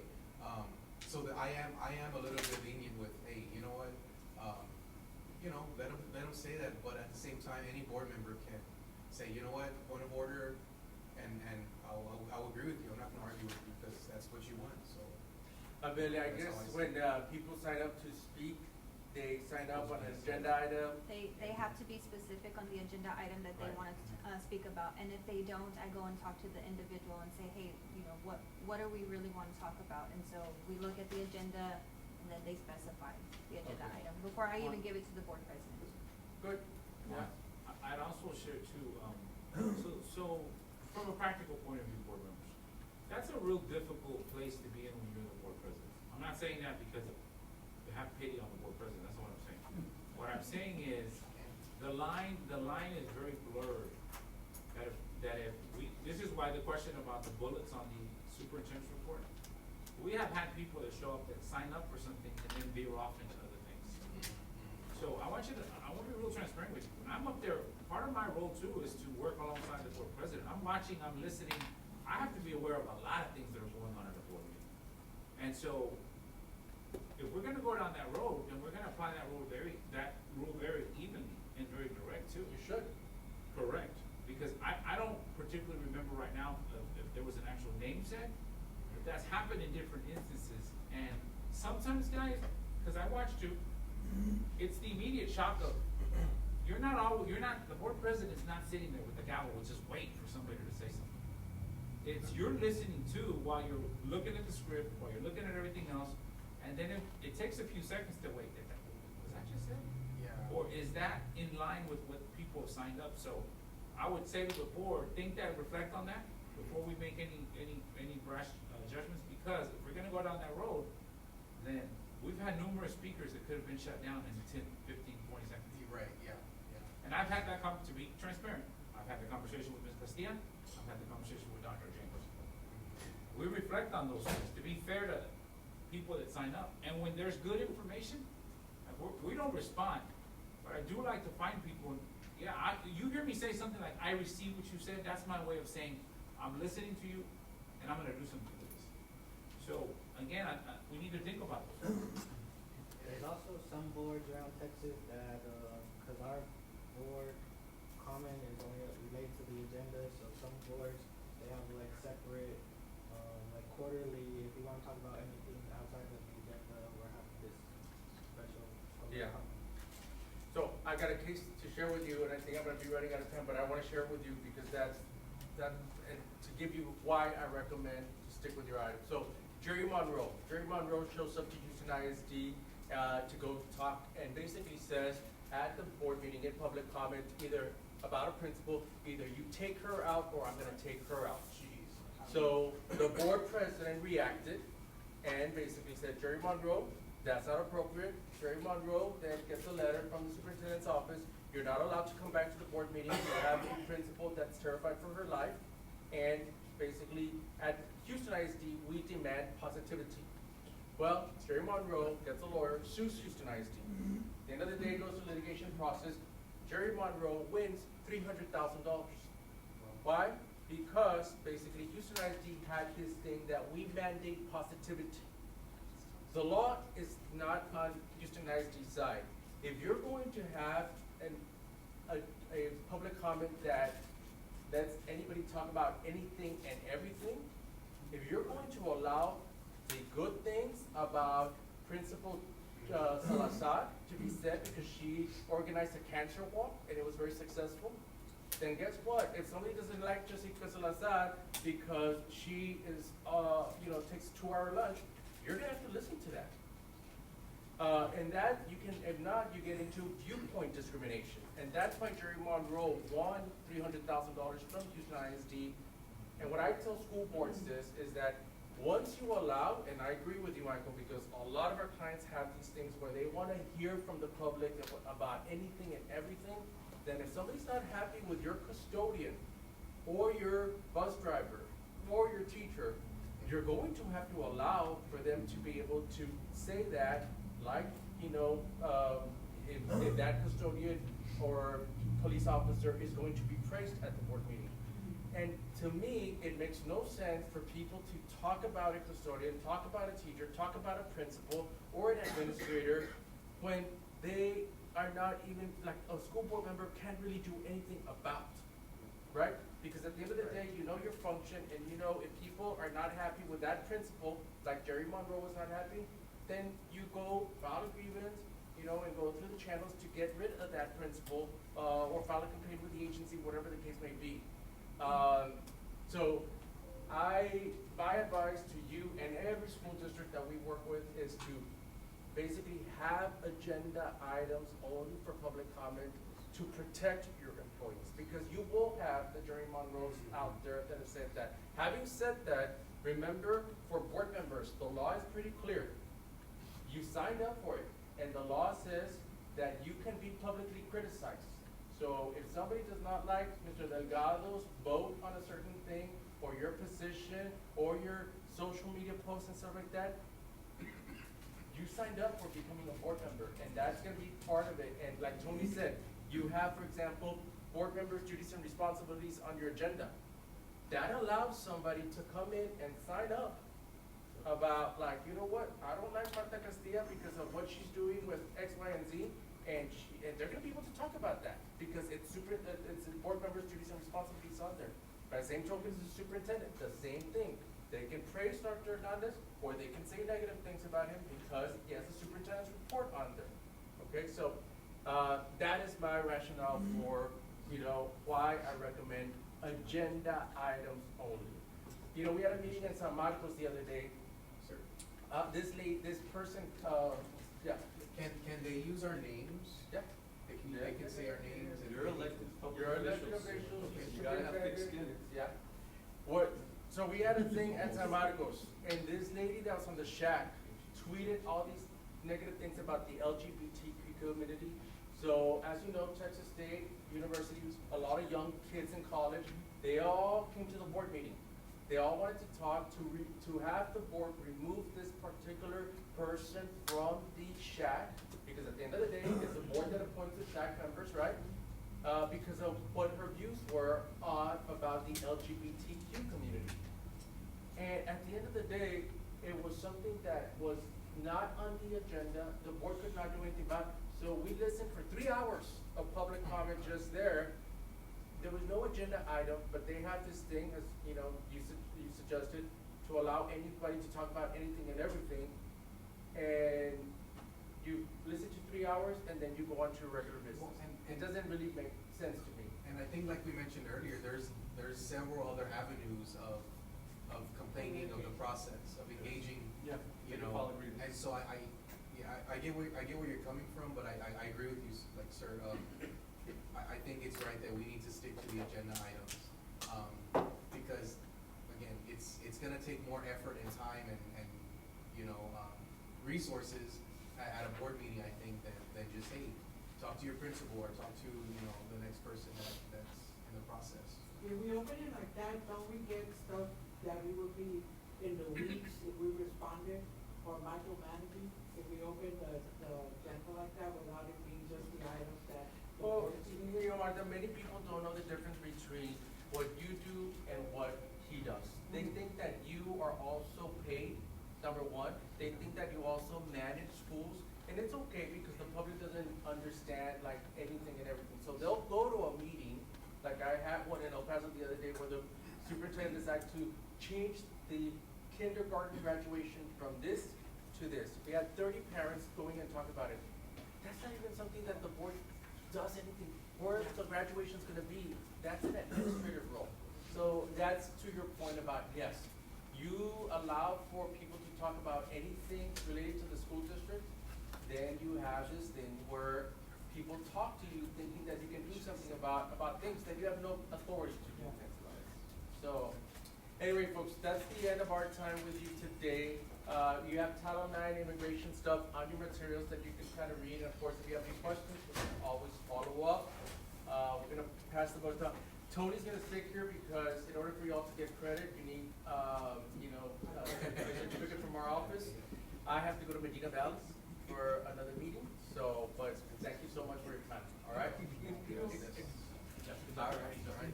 Safe travels. Yes, sir. Travel. And there's traffic, there might be traffic. Probably. Yeah. It's gonna be bad. Well, there was a helicopter that crashed. Look at what you've been On the doing. highway. Yeah, I'm getting the report right now. Yeah, Mr. Policy's up. Phil? Put on your dancing shoes, Phil.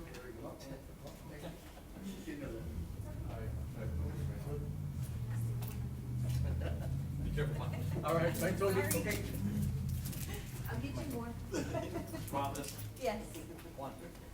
Oh, my phone. My light. Yeah. Okay. I was already All right. I got that, you know. Start giving advice. Yes, you can do it, go for it. All right, okay, we'll talk. Don't ask. It's water, it's water. It's the water.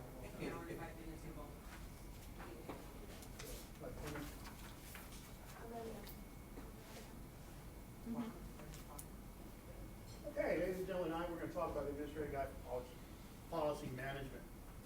This is things that talk about the landscape of federal laws, state laws, and local laws and policies that affect it. And also it says, just kind of things that you just talked about. You have to take the pulse of the community for some of these, but also some of these pieces come to us from the Texas legislature, and they're labeled as legal policies. And we're gonna talk about that. Okay, so if we look at this, this falls under goal 6, developing effective organizational frameworks. This is the organizational framework that basically how schools and districts operate, and we're gonna talk about that as to what that really sees. As you can see, as part of the board responsibilities, this falls under the purview of those 4 areas that Dr. Hammer mentioned, and that is setting policy. But we're gonna talk about which policies exactly are those that are being set, or allowed to be set per law. Okay, so for this particular piece, policy affects all the areas that the superintendent impacts. From education and program management, stakeholder engagement, operational management, and advocacy and problem solving. So I just want to kind of put these up because he's using that as a template for the roles of the board and also for the role of the superintendent. And of course, our leadership definition. We have people matter, goals matter, and growth matters. And this falls under the growth matters. And ladies and gentlemen, I will let you know that it's not just for the board members, but it's also for administrators to understand policy. I think Dr. Hernandez jokes with me as being, Mr. Policy, because policy is not something that everybody wants to read. We had a board update 124, that 550 pages, and it's 550 pages of legalese kind of put into educationese. But very important for us to know these things. So we also have on the side of our side of training individuals and our staff of the changes in the legal as well as the local policies. Okay, I'm known as the district policy contact, not Mr. Policy. Policy contact. And that is for policy maintenance. And it's keeping up to date for all the historical records that occur. Also development. Right now we have update 124. We look at the local policies and we see what things that we might want to recommend changing, but normally we have a policy to change. Example, this past board meeting, we looked at FL local, correct? So we had to come to you with a recommendation for that, and That is some of the pieces that we also do. The other piece is TASB numbered updates, again, update 124. I always get asked, how often do these come out? Well, it's as the legislation meets, right? It could be 4 times a year, it could be 3 times a year, it could be 5 times a year. But they come out whenever the, and as you know, our legislators are meeting now, so we're expecting something to come out for that. Okay, the next piece is regulations and dissemination. These are some things that occur on the administrative side, and I'm not going to address those today. But that is also some pieces that we have to keep up with. Okay, so we use our TASB policy consultant, who basically helps us keep all of our policies in line. For any policy questions, for any local policy drafting, for any policy feedback, such as FL Local, to give you an example. We had conversations with our TASB representative regarding that, and also policy training. This summer, specifically July 15th and July 16th, the administration will be undergoing a policy review and revision, and that is to look at all the policies that we have. There are several of them, and to look at which ones are outdated, which ones we need to really look at, and if there's any need to update any of that, we'll go through that this summer. The other piece is the manual itself. The online district policy, called the district policy manual, gives us the legal framework and all the local framework that goes with it, as well as some exhibits that follow along. It also the foundation for developing the foundation for the district. Always work with principals and assistant principals, and they always will ask me a question, Mr. Chavez, how about if we can do this? And then have you referred to policy? And I said, well, no. Go back and look at that and come back to me. And they come back and they say, oh my God, everything that we do is in there. Yeah, it is, pretty much, right? And it's always good for them to go back and reflect on not only the local, but the legal policy. The other piece is, it's divided up into sections, and we're going to talk about those sections real quick. And finally, each policy is based on a code method, okay? So right now, I'm going to see if I can do this. Might have, I'm going to do it here. might have to exit completely. Oh, then forget it. Something happens. That's okay, I will do that. Oh, okay. This takes more than 30 seconds. Okay, good deal. All right, there we go, thank you. This is our policy online. I know everybody in the room is familiar with this. And if you look at the different sections, you have 7 sections: basic district foundations, local governments, business support, personnel, instruction, students, and community and governance. All these have multiple policies in them, and let's just open up one of them real quick. Oh, thank you. I'm so used to doing that, right? So let's click on DBA. So if we look at this, right here, there's a legal framework and there's a local framework, right? And we're going to talk about those two in this next slide. So just to let you know where this is at, it's online where our board information is. And so let's go ahead and go back to the, thank you very much. Can you advance?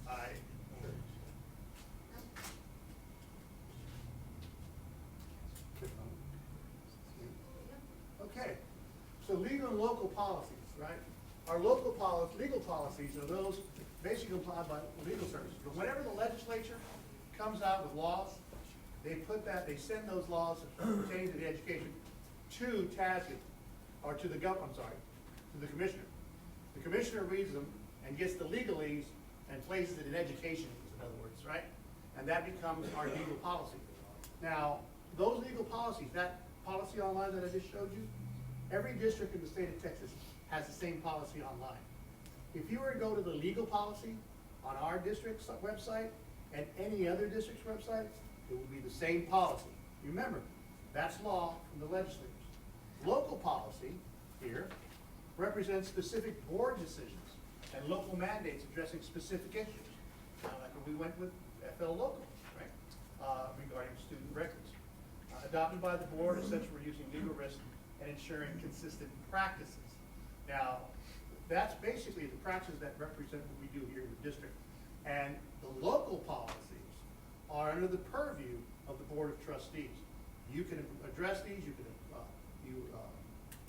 approve these, and you also have, say-so in the development board policies, as you did with FL Local. So here, I'm gonna go through this really quickly. We look at this as a need, FL Local, we need to change that. We consulted with our TASB attorney, our district attorney, as we did this last time. Draft policy language, recommended to the board.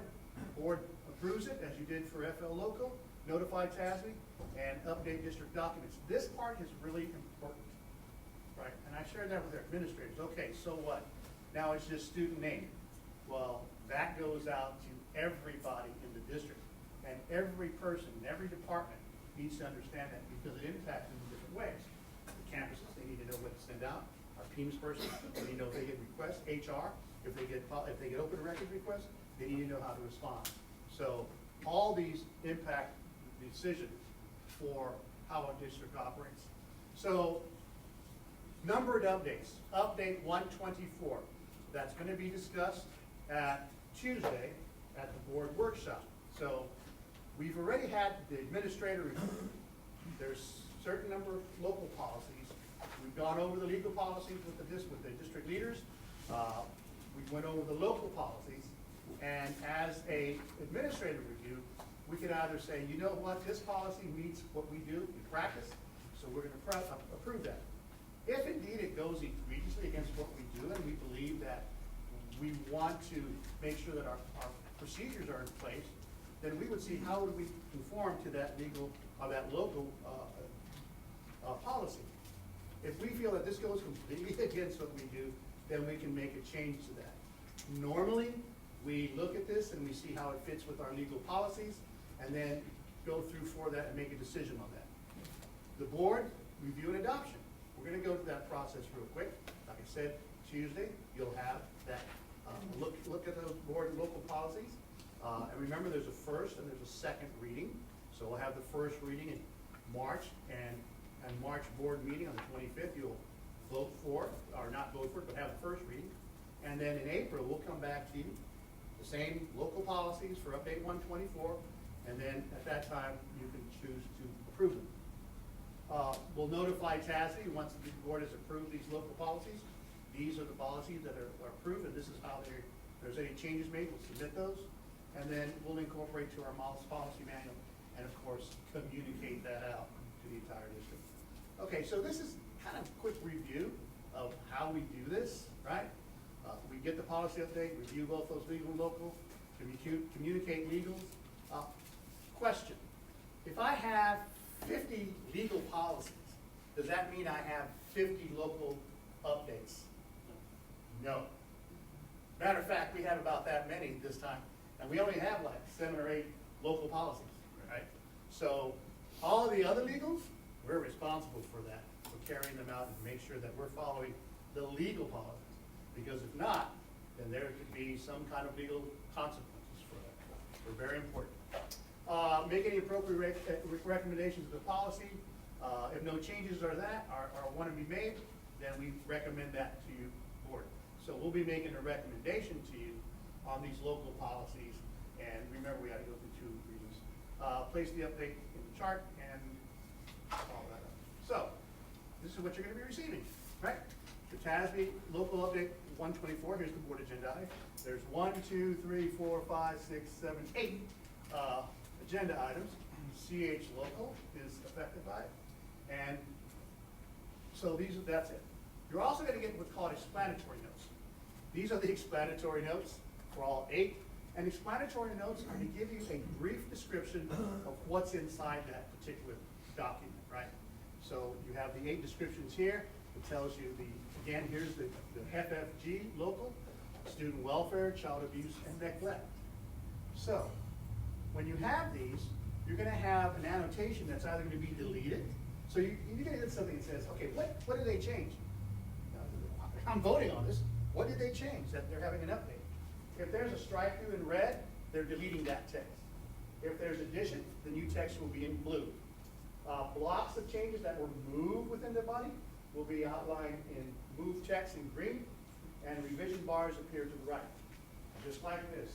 That's an actual one for CY local for intellectual property. And so you can see that's an example of one that you're gonna receive on Tuesday. Thank you. Hey, 10 minutes. How about that? Any You are questions? missing some slides, sir? No, sir, I've got them all here. I got that slide, that's me, in case you don't know who I am. No questions? Thank you so much. Thank you, sir. All right, Ms. Salina. Sir, Yes.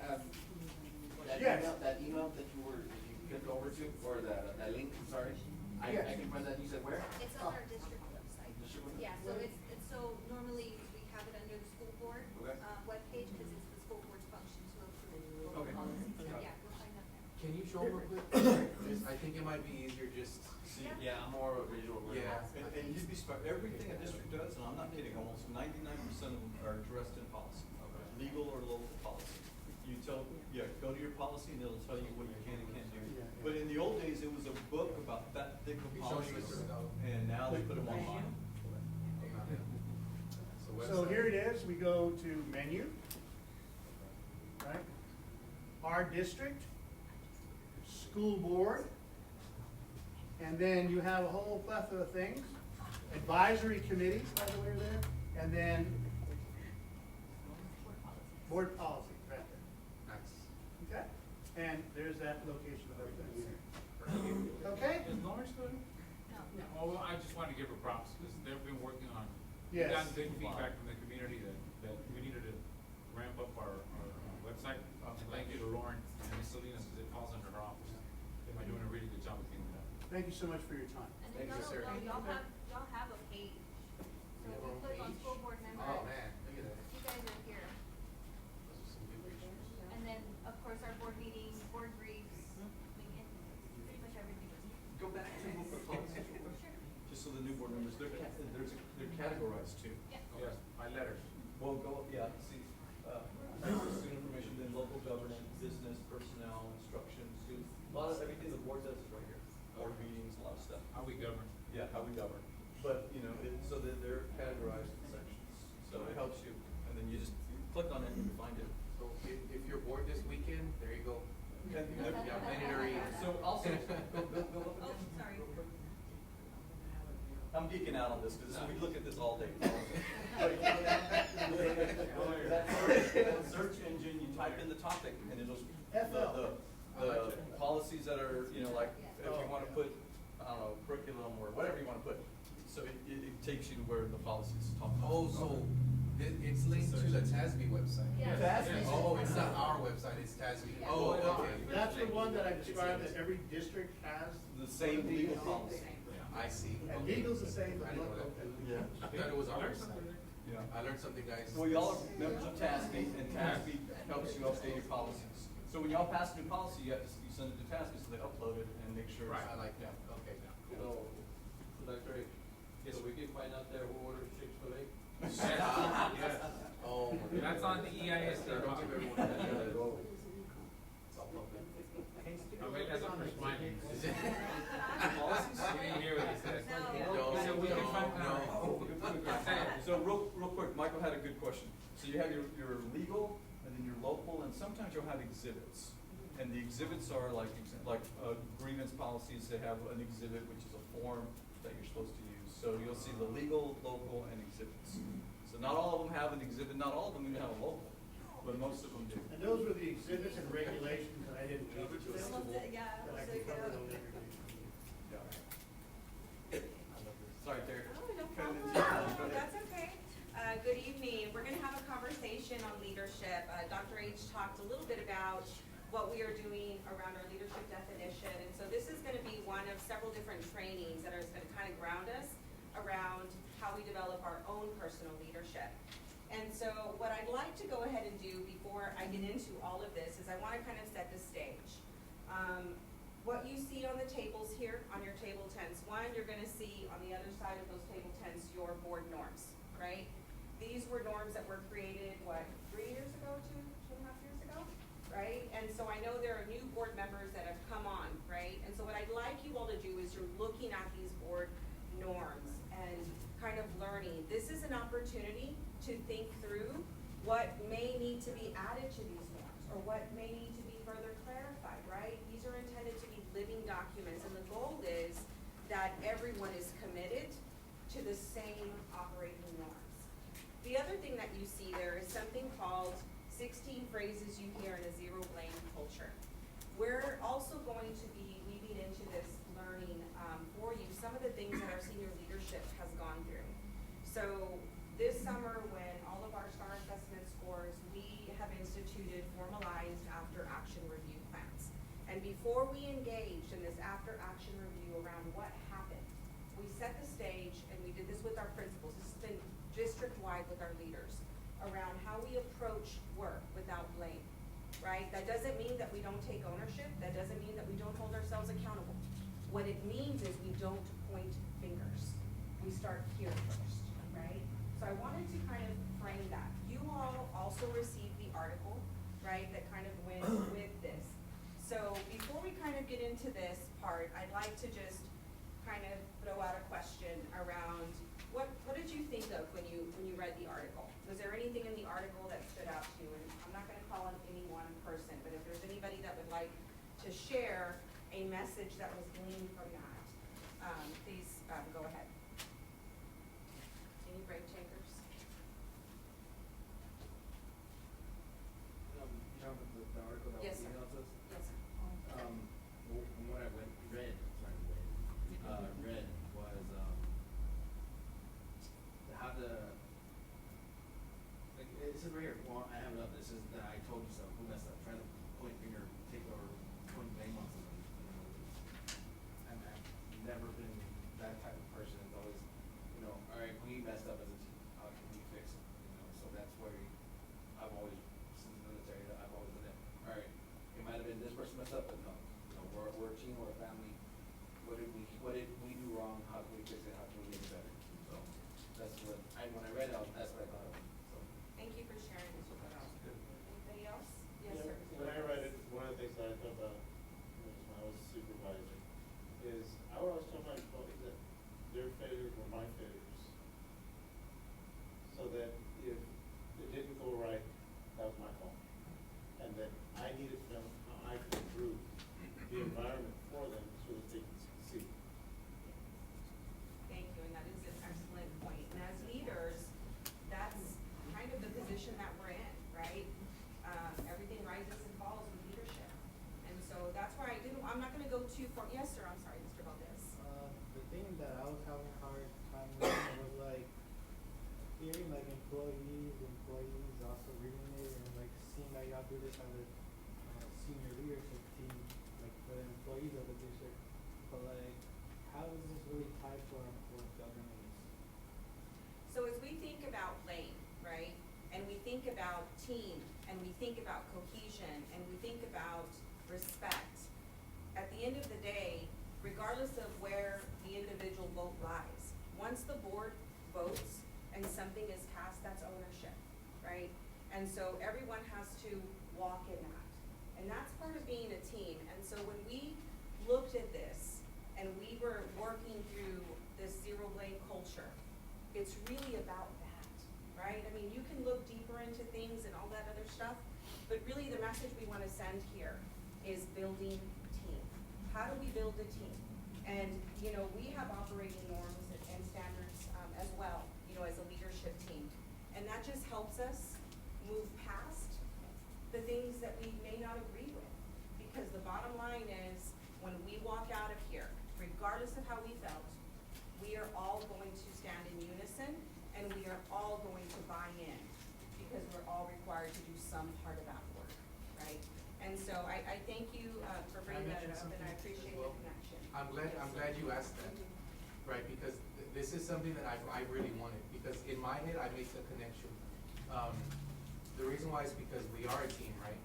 Whether we communicate, not communicate, agree, disagree, we're a team regardless. We still have outcomes to achieve things like that. What this does, aside from the policies, procedures, this makes it, for me at least, and I think the board may agree, this makes the work more enjoyable. This makes the work more valuable to us, right? And it makes things easier to get things done, right? For our students, for our district. And I also think that we don't just, really for me, I live and work in two different districts. I care about both of them. And so at the same time, we have to think about the team and how we're affecting, how we're supporting our superintendent, then he can support his other thing. These are the social, emotional things that are very hard to teach. It's easy to learn policy, it's easy to learn procedure. These things are lifelong, you know, we have to learn them.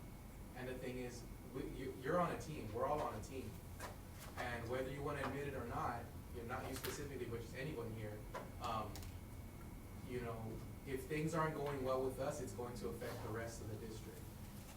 For me, I had a compliment, one of my, I'm not gonna say who told me, but in Hardingdale where I work, they told me, you don't just care about your students, you care about the whole school, right? Because I have extracurriculars where I don't have students in my classroom, but I see them after school, right? And we have to make that impact. So maybe you might have someone at one school, but we need to care about our entire district and the people making the decisions. That's why, and we're gonna go more into it later. That's how I see it, that's the connection I make. Because this will make the work better. We're going to see the outcomes.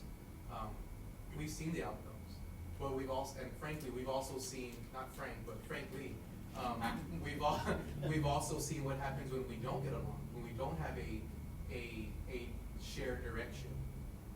You know, and this is just me being honest, that I have seen it very well, right? When I got on my first term, it was great, we got along, we were able to move in a direction, and now we have two new board members. You know, hopefully they'll want to come along, and if they don't, that's okay, but it will cause issues down the road if we don't get past this step, right? Trust, the respect. And a lot of things happen if you can't trust or respect somebody. It's really hard to work with them. Yeah. And that's gonna trickle down, right? It's gonna trickle down to superintendent, and like I said, it's gonna get to the kids in the community. So that's why, the community, that's why it matters. And so we don't even just only care about our students. We care about everyone in our community, in the Edgewood community. That's the connection. So, again, that's, this, and I wanna say that because this is something I really wanted for us, you know, for us to get, to start moving in the same direction, okay? So anyway, I'll stop there. I have more to say later, but I'm glad you asked that question. Okay. Thank you. I'm not gonna read all these. Like I said, these are just gonna be short, trainings that are gonna happen over the course of the next, couple of months. So why are you here? And I'm not gonna get real exhaustive around this, but at the end of the day, leadership does matter, okay? Individually and collectively. What I do want to point out is that the overall goal here is that after this training is concluded, you all will walk away owning the leadership definition framework and making it your own as a school board, right? So the leadership definition framework, and I'm gonna share a little bit about that in just a little bit, is based on the PAC and the communication, right? The accountability, the professionalism, and the values of the organization. And so there was a whole team that came together, and the goal is that you all would analyze that and have the opportunity to input your values and what you want, I guess, the behaviors to be that are associated with those values. So, you know, Mr. Valdez, Trustee Valdez asked a really good question about how does this kind of work all fit together. And there's something that we use, and this is, you know, there's people that have adapted this, right? It's called the iceberg theory, right? I'm gonna put this in the context of culture, because I think that we all know that culture matters. And at the end of the day, what you see up here, right, happens, and that's what people see, right? How many of you have ever seen a great Facebook post, but then they're a personal friend of yours, and you're thinking, oh my gosh, she's struggling, but that's not what the people see, right? So there's working in the system, right? The things that we do, we accept what's happening. Or there's this level of changing culture that means we work on the system. And when we work on the system, we have to work on ourselves, right? Because this work is not easy work, right? This is the work that really changes things. And I'm gonna ask Dr. Eduardo Hernandez, our superintendent, if he could please read the quote that I handed him. Oh, this, it says, to be a leader, you have to take risks. You have to step outside of your comfort zone and move toward the unknown. Thank you. Rest? Yeah, and Oh. why is that quote important, sir? Well, I think it's important because as leaders, and that goes for not just the team of eight, the 7 board members and myself, but everybody else, we're never going to have a perfect situation where we're gonna make a decision knowing every factor, and you can't future-proof any decision you make. But what's important is that we stand on our ground in terms of what do we want people to define us by? Which is why we're talking about the leadership definition. Right now, all we're talking about are the 3 categories. People matter, growth matter, goals matter. If we can start there and continue to build our understanding as a board, then that allows us to take further risks. And guys, especially in the landscape that we're in, risk taking is gonna be a part of leading. And so all this work continues to connect to your work as a trustee. Because remember, you're modeling for trustees that are sitting out there today that don't even know that. Maybe someday they want to join the board. Mr. Lopez and Mr. Deval might not have known maybe 3 years ago they wanted to be on the board. But here they are. But now they're modeling for future folks. So that's what I would share. Thank you so much. We're gonna go ahead and continue on. I'm not gonna talk, I don't know, how many of you are familiar with Carol Dweck's work around the growth mindset? Anybody? I've heard of. You've heard of it, Yeah, I've right? read the book, yeah. And essentially, what it says is, people are either have a fixed mindset or a growth mindset. Everything that I've heard and all the trainings that you guys have been through, and even the commitments that you all have signed, your oath, right, your policies that govern you, it's really about this growth mindset, right? And what I'd like to point out is just that you all take a quick look at this, because what's gonna be important, and I heard some of you talk about this, when Mr. Booth was asking, you know, what do you want to see happen, right, on the board? You all said things like, we need to be respectful of each other, right? We need to be open-minded. That's what this is saying, right? Really, that's what you all spoke to. So I'm just gonna give you a quick second to look at that, and then I'll move on to the next slide. And the reason that is important is because I don't know how anyone can really receive information if they've already cut off the speaker. If they've already decided that whatever you say doesn't matter to me, right? You can keep talking, but I'm not gonna be listening. And so, right, and that's what we wanna promote. We wanted to say, hey, just listen, right? Be open, be willing. That's what teams have to do. And guess what? It doesn't happen in a vacuum, and it doesn't happen overnight. Leadership is something that you have to do every single day. Some days it's harder than others, but we continue to do that.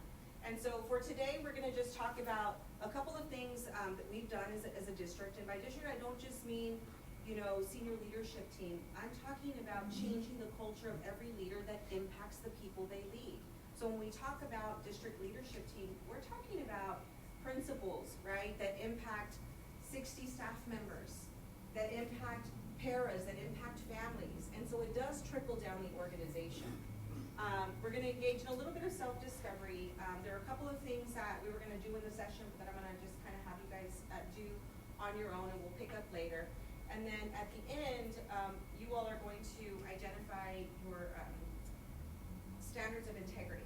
And you all receive the questions in the email to start thinking about the 5 people, right, that you admire and what words you would use to describe them. This is the work that we've done to create our standards of integrity, and the work that has spilled over into our leadership definition. So what's important? Learning, like I said, it's a journey. I don't want you to think I read all these books last week, but these are the books that, and there are several more, right, that we've read, but what I wanted to set the stage for were these are the things that as a leadership team, as the district, right, what we have been embedding into our teachings and what we model. And so it starts with building trust, right? So we calibrate around it. When we do book studies, it's not because we just love to read all the time, right? It's because it's important to help change our mindset, right? To be able to think about things. So when it comes to building trust, if you haven't already read these books, these are great recommendations. What we're learning here today is not just about what you do with each other on the board, it's who you show up as a person, how you show up, right? It'll improve your families, it'll improve your relationships. It's just always good to continue to evolve. And so these books are on vulnerability. I think some of the most powerful books have been What Happened to You, right? This helps you reframe, right? Instead of saying, man, you are always so loud and you're so rude, the question should be, what happened to you? What happened to you that makes you feel like you can't receive what's being said? Why are you always angry? What happened? As opposed to blaming or labeling. And so this was really important because I think as humans, we all go there, guilty as charged. And so that was really important. The other thing is emotional intelligence. Emotional intelligence is also about social awareness. It's about what you do and how that impacts people. And that's really important. The other thing is Strengths Finder, because one of my strengths is I'm a strategic thinker, right? And my top strength is ideation. But if I don't control that, what should have taken me 1 hour will literally take me 10. Because I will start to research one thing and they're laughing because, they know it's true. And I literally have to set out a game plan for myself. And I have to say, do not go on the website. First add your thoughts. So that's important. And then the book that we're gonna focus on is something called Leadership. And that's where we'll spend our time together, okay? But all the other ones are great. The book, the Leadership Pipeline that Dr. H kind of shared with you is part of this work right here. But we're gonna go ahead and move on. Yes, sir. This is a great place to add. So earlier there was a question about why the book Leadership. The book Leadership we're introducing because this is all about having a growth mindset. I talked at the beginning about how we are learning to lead self, lead community, lead leaders, and eventually lead as a team. This is about being self-reflective on the values we bring into our chair as a trustee, how we show up as a person. And these are just real basic foundational leadership traits that you'll probably see in business, healthcare, all the different industries. So that is why that book was selected in terms of this first conversation. Talked it over with Dr. J. We'll continue to talk over in the future when we have other books. But that's the genesis for why this book was brought into the conversation section. We're going to give you some other resources that's going to help you understand it a little better. Thank you so much, sir. So all of this kind of started with the leadership definition and the pipelines and all of those things when we began our journey with Holsworth. It was an 18-month program. I am very glad that we finished that program. It went by fast, but I remember when all the work, you have to do a lot of work and then you have to turn it around within the organization and create systems and all those things. And so that's when it felt like I was dying for the end. And now the end has come, but there's a lot more work to do. And so I'm just gonna let you know that we're gonna talk about the leadership definition, but the work we did in Holsworth, it runs really deep. We actually talked about what we need to do to better prepare leaders at every level. We're talking about everything from how do we plan, how do we ensure that someone's ready to take my spot, right? We never know what the future's gonna hold. We also talked about how do we assess how people feel about leadership, right? We gave out a district, talent survey to really think about how many conversations are you engaged in around what is gonna be your next step. And so there was just a lot happening. I'm gonna give you a quick preview of what the work looks like that's already been put in motion around these 4 different work streams. We started with a team of 3. It was a steering committee. And then the leadership definition happened and launched in September. We were required as a part of the work to organize a task force. We had a task force with over 30 people that came to help us do this work. We had a separate task force around vacancy planning. And then we also asked for district-wide impact with a district leadership team. So we took it to scale. It wasn't just the small steering committee. After the steering committee provided input, we went to district leadership and all those things and got more input along the way. But that's just kind of giving you the layout of when the work kind of rolled out, okay? That's the 18-month journey. So what does it look like? Today, for talent pipelines, we have customized tools based on our leadership definition for different positions in the district. We have started with our principals and assistant principals. They gave feedback. So if we were gonna look at a principal that's results driven, how do I go and measure that, right? What does that mean? So we took our leadership definition, and this is the competency, results driven. Here's the definition that the district talked about, right? They had to be broad enough that it would apply to everyone in the organization. Just like when you all think about your behaviors, right, your definitions, it needs to apply to everybody, right? And then those were the ways that they would show up. Yes, sir. Do y'all know what he's not here, but, do you know what Holdsworth is? Can you describe a little bit of background about Holdsworth? Just because I don't, I know because I was able to participate last year as a teacher, but I don't think they know what it is. So Holdsworth is an amazing place. Yeah. Holdsworth it's funded by HEB, right, the HEB family. And they actually created a space, and it is a remarkable space. There's, 6 different kind of, they look like little condos. They function like little hotels, right, dorms, got a dorm feel to it, where they sponsor educators. So they believe in leadership at all levels, the teacher level, the aspiring principal level, the central office leadership level, the superintendent level, the aspiring superintendent level, and they bring in national people to come and help us work through the work. And so we did receive, I guess it was a grant that helped cover the cost, and so those are the kinds of things they do. They pay for expenses. It's an extensive process to get in. You have to be invited. Yes. It's not like anyone can say, hey, pick me. There's a process. There has to be things that you do or have done that prove that if I'm gonna invest in you and I'm gonna use the money that the nonprofits or businesses have given me to invest in leaders across the state of Texas, then I need to ensure that you're ready for this work. I'm glad you said that, is because they pay for everything. Your travel, your stay, what food, this didn't cost the district anything, other than our time, but, yeah.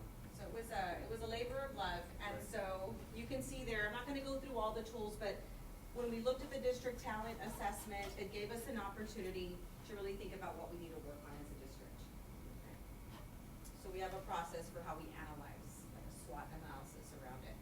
And then there's the vacancy planning team that came into place, when we're gonna look at leaders, how we look at leaders.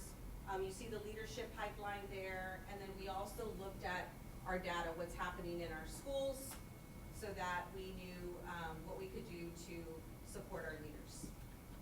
And then what you see here is just the triangle. Just want you to be aware of this. At the end of the day, the bottom line is, in order to create all of this work, it starts at the individual level, right? It's individual, team, organization, and that's why all of this is important. So here's the pipeline, and Dr.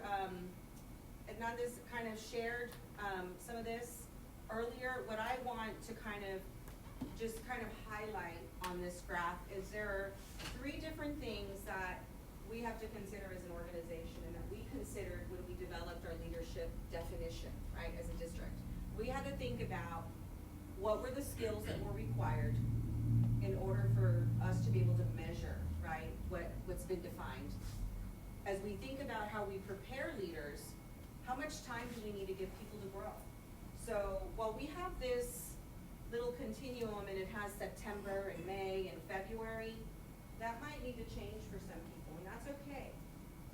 This is all designed to ensure that everyone on the team gets to where they need to be, and also that we want to start where people are, okay? And then the other thing is values, right, your personal identity. And so that's kind of what we're gonna focus on in today's session. So this is essentially what a leadership definition does for an organization. It really is about what does the organization expect of me.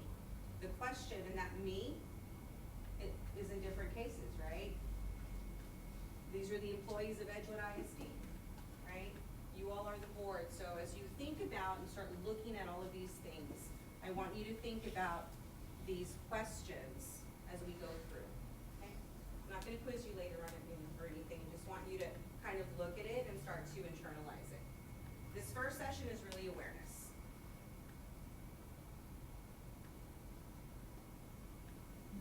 And you can see what the organization values in its leaders because we had hundreds of people pour into that leadership definition.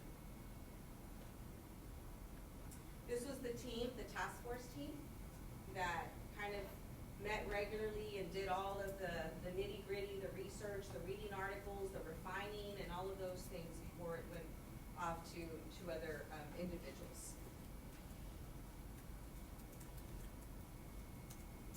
These are the things that the task force took into consideration when they thought about, you know, where do we begin with this work? They looked at our North Star goal, they looked at what was important in the instructional program, they looked at what our core values were, they looked at the district strategic plan and our goals. And one of the things that we knew after that first session was people really wanted to ensure that we did not lose sight of the pack. Here's what the definition looks like. Have you all ever seen this? The full-blown definition? Who did that? The team came up with all the words and the categories. The logo was designed based on the sketches, so there were some teachers that got students to send in, you know, some artwork. Then there was the team that kept refining it. But really, what was important was the messaging, right? And so we knew that the pack was important, right? We also knew that kids were at the center of everything that we do, right? And wanting to ensure they achieve. So they wanted, you know, smaller children, and at the end of the day, that people leave success and ready for life, right? They leave ready. And so that's what was mattered there. You can see the words out here are actually these competencies. So and I want you to notice, this is really short and sweet, right? They're short. Why? Because they needed to be broad. They need to be able to apply to anybody in the organization. They couldn't be double-barreled, right? They had to be mutually exclusive of each other. And double-barreled means like, you can't measure me on this and then this, right? It had to be real streamlined, right? And so I say this because you all have a lot of, I see already, after just hearing what you all were sharing, that you want this for yourselves on the board. Yes, sir, Mr. Valdez. Is this also being done in the classrooms, like in our classes at the schools? That's a great question. We have not taken it throughout the organization. We just finished the program. We finally have launched this. This is the work that we have now embedded into the central office appraisal system. So that's one way. So we really, our goal is to really ensure that we start with our leaders. This is all about leadership, but eventually the goal would be that it permeates all the way down in the organization so that teachers know what it is. And we did, and you're gonna see here in a little bit, where this has been attached to teachers. So we've been just doing a slow roll on this. Yes, sir? I understand teachers, but like eventually is this gonna be like to every student possibly? Yes, that's our goal. Our goal would be that everybody, you know, ideally we would want, you know, to have these posted in classrooms, right? And teachers to use and teach this language as well. Yes, sir?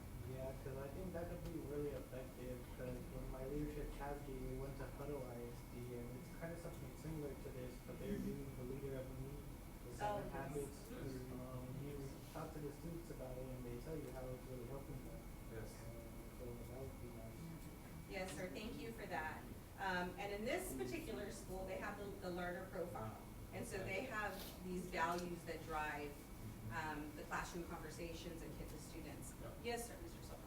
It seems to me that this would be an incredible pipeline to, you know, to give every employee an opportunity to strengthen their leadership skills and strengthen the district.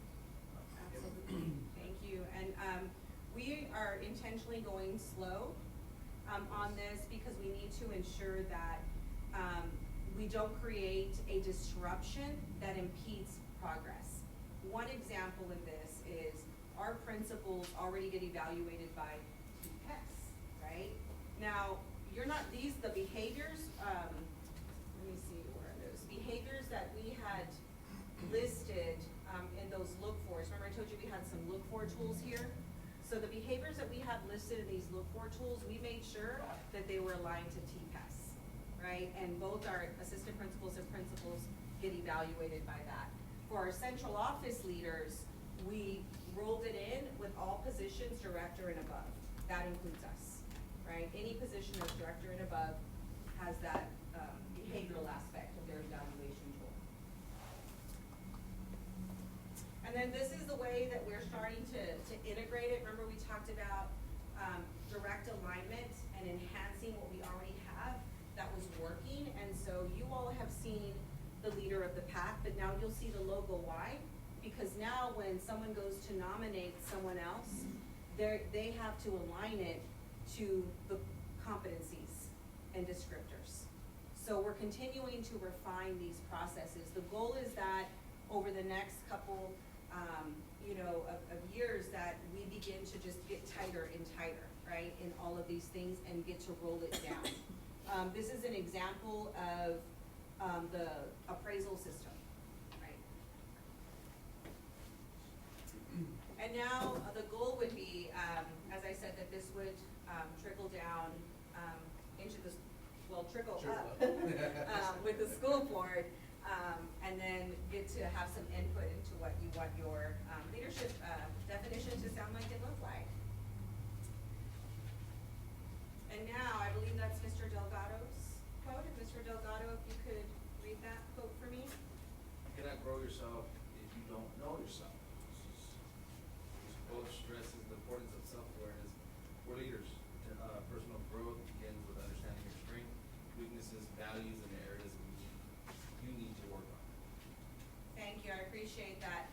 So this is an engage and discovery activity. You all can scan the QR code and maybe we can send you the link. We were gonna do this here, but we're gonna hit the pause button on this one. So what I'd like for you all to do when you get this information, you can scan it now if you'd like and you can have it. It's a quick assessment. But this is just one way, and it's a free tool. I took this assessment and it gave me some really great insights, and this was after I had, Strengths Finder, and I had Behavior 360s, conducted on me. But it's just a really quick way to think about your learning style, right? I want you to know that these are meant to inform you, to provide food for thought, not that to label you, right? Based on your responses, it'll just give you a quick preview of how you prefer to lead. Right? So, Yes, so would this just be for ourselves, or would it be beneficial to share with each other? Or is it just us? right now, What do you think? I think that that's something that you all can discuss. The results are only gonna go to you. It doesn't get shared, so I received, this assessment, oops. Uh-oh, the battery's running low here. No, it just Then- stepped out. Oh, she Should be did. right back, yeah. Okay. That's why when I was in a program that I was in, okay. Thank you. One of the instructors, gave this out, as part of my superintendent, program.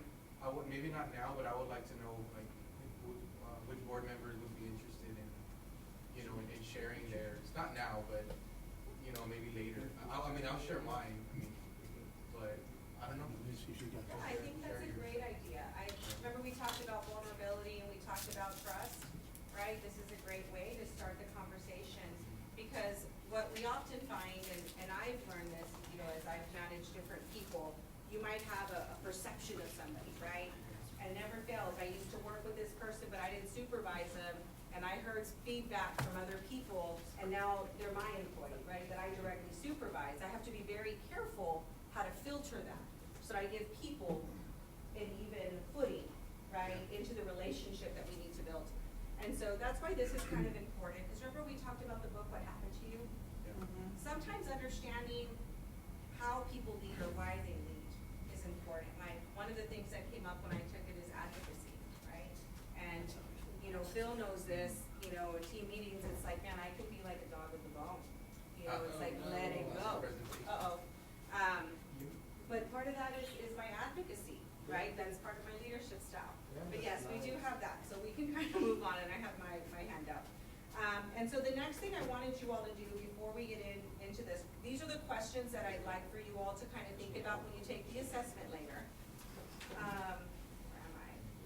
But the other thing I wanted you all to do is to really start internalizing the book leadership, okay? We want you to read it at your own pace. We've even provided a summary guide that I found on the internet. So in your binder in tab 4, if you go to that section, you're gonna see after the PowerPoint, you're going to see, keep on going there, sir, you're going to see, it says leadership, and it's just a high level summary, okay? So you guys can look at that. Let me see what page that's on. Right here. Yes, the one by John. Right there. Yes, so what page is that after? Right after 27. Right after page 27 in your binder, you're gonna see just a high level summary, okay? Of the book leadership. Okay. Is it working, Paul? No. Okay, that's okay. You all have your presentation, and so the next thing I want to do is ask Ms. Castillo, she will please read her quote. Yes. Is it the whole thing? Yes. Leadership shifts, leadership happens when you decide that leadership is about others, not about you. Thank you. And leader shifting is really the ability and willingness to make a leadership change that will positively enhance the organization and personal growth. So I've always been a firm believer that you get optimal results from employees when you can align the personal values that guide them with the goals and mission of the organization, right? You know, there are things about the work that each of us have to do sometimes, and it's like, man, I know that's part of my job, and I do it, but this is not what brings me the greatest joy, right? And then there are other aspects of your work where you are in your zone, right? Why? Because you play on your strengths. You feel successful, you feel confident, right? And so that's kind of what we're talking about too, and I think that's the balance, right? Like, how do you balance all of it? And so this is what leader shifting is. The other thing I want to do is just really talk a little bit about the 7 keys to leadership. So Dr. James Hernandez, if you will please read your quote. That's slide 23. The power of leadership lies in connection. The relationships you build become the foundation for lasting change. This reflects the belief that leadership is relational, thriving on trust, communication, and genuine care for others. Thank you. Anybody have any comments so far on some of the quotes? What is resonating with you? What are you thinking about? We're good? Okay, so now we're gonna go over the 7 keys to leadership. When you all read the book Leadership, these are the things that they're gonna say that in order to be successful, these are the 7 keys to your own personal success as you start to implement these practices. Mr. Castillo or somebody, I can't see them on here. Can somebody read them for me? The keys right here. Right there, yeah. What are the 7 keys to success?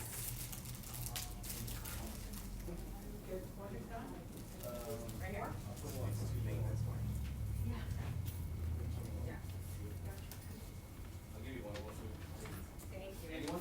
Yeah, sure. Value yesterday, but live in today. Value yesterday, but live in today. That's important. What's another one that you see on that list that hasn't been said?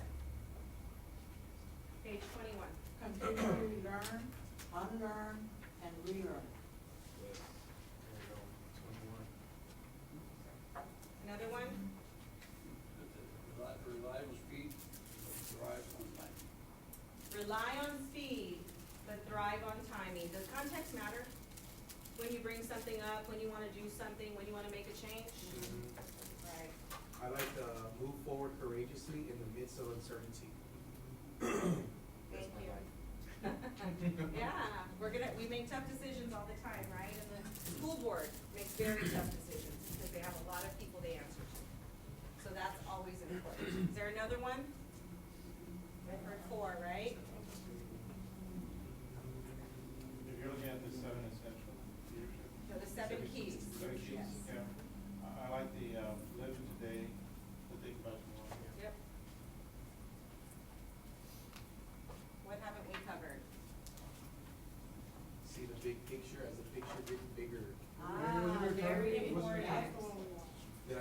see the big picture, it wasn't your turn in the meeting. Right, see the big That picture. was mine. That was yours. Oh, thank you. Picked up next I'll time. share it. I I'll will share it. tell you, personally, the one that has been most challenging for me, since I'm coming from a place of vulnerability, is sometimes unlearning. Unlearning. I have some strong convictions about what I think is right. I have a lot of things that I anchor in, and I have to continue to reframe myself, and it's very deliberate action that I must take so that I can hear what's being said. And I wanna mention something too, just even in my work, even with, middle school students, we already start that. You've already formed some bad habits already, right? Yes. It could be from your friends, from other people, family, who knows? There's some habits you wanna keep, and there's some habits that you gotta let go Right. to get better, to get, Right. you know, stronger and so, yeah, so I mean, I just saw that this week, that's why I had to have that conversation with, you know, one of my students, because he was picking up, or rather, he came in, or she came in with some bad habits, and I said, hey, you know, just let it go, like, you don't need that anymore, you're in a different place, so, yeah. So it's not just adults, but it starts young. Absolutely, so it's- especially the unlearning and then relearning. Yes, I think yes. so. I just wanted to point that out. And I Yes, think sir. in that context, I'll build off of what, Ms. Salinas mentioned. That's something that I also work with or struggle with, the unlearning and relearning.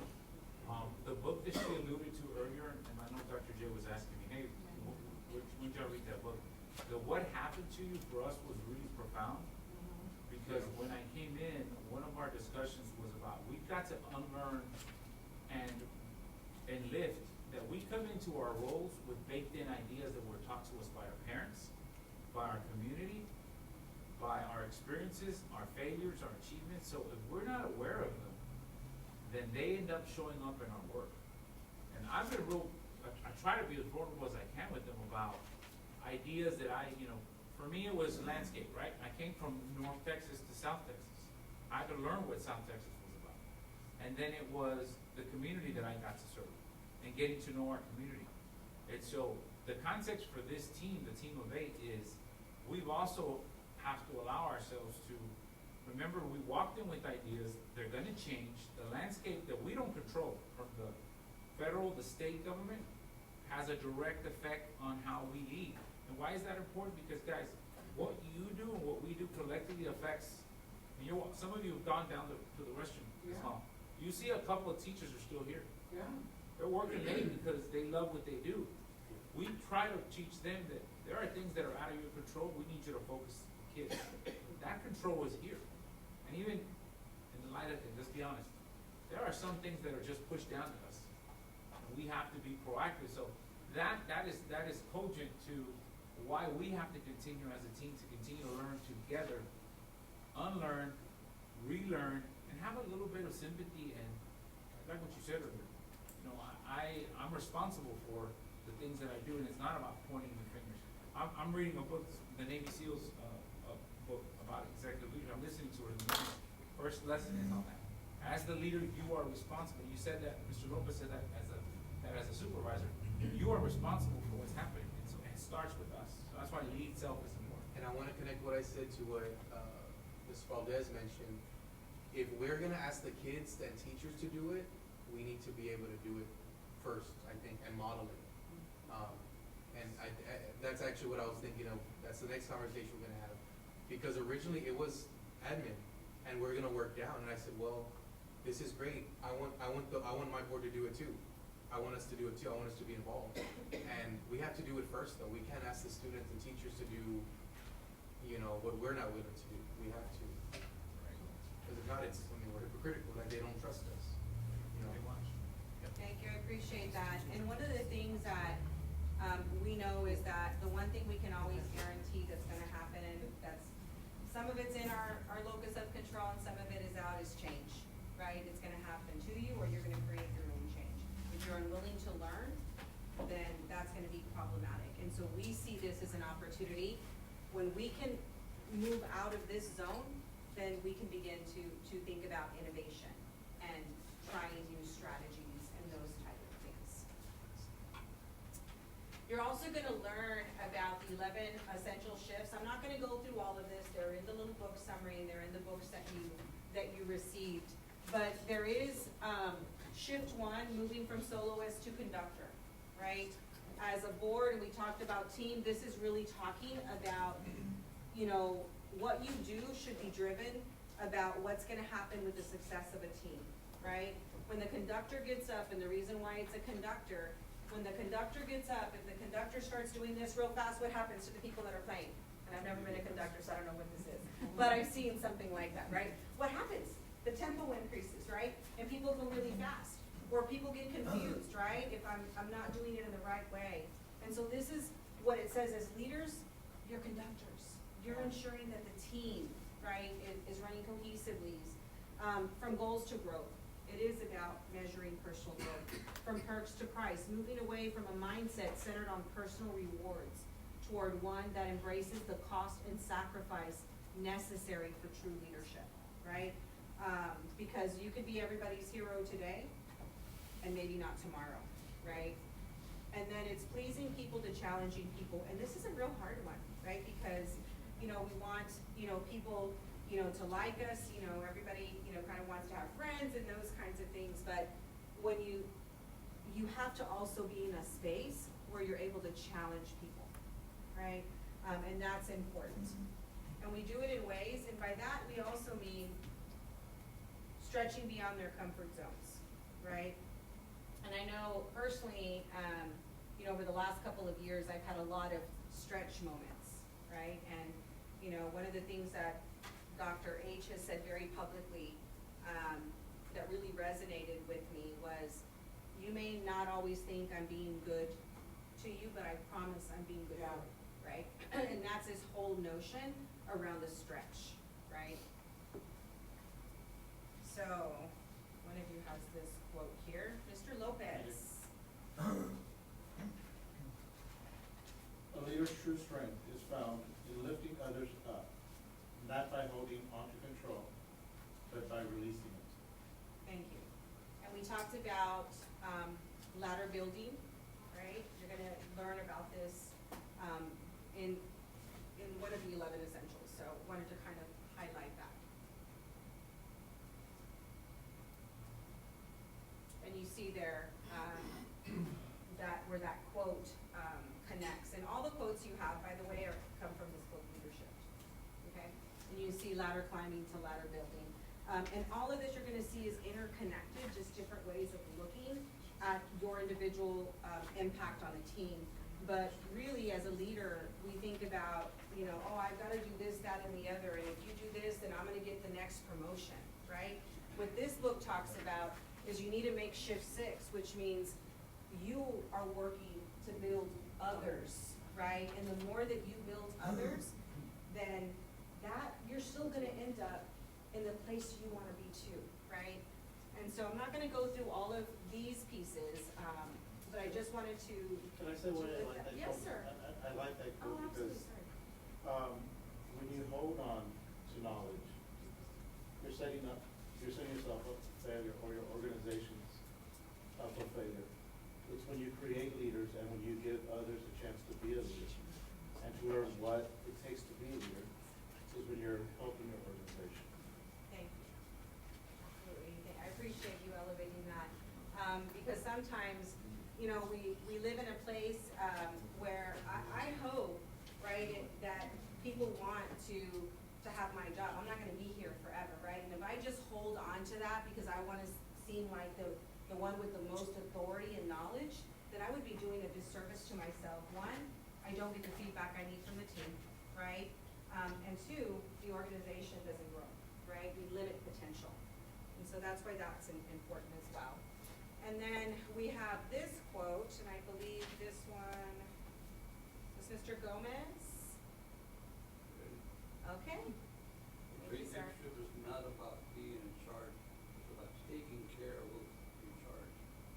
Thank you. This quote emphasizes the leadership is a service-oriented role. Great leaders focus on caring for and supporting those they lead, enabling their growth and success. Does that resonate with you? Yeah, I was supervisor. I had 32 employees. And anybody who was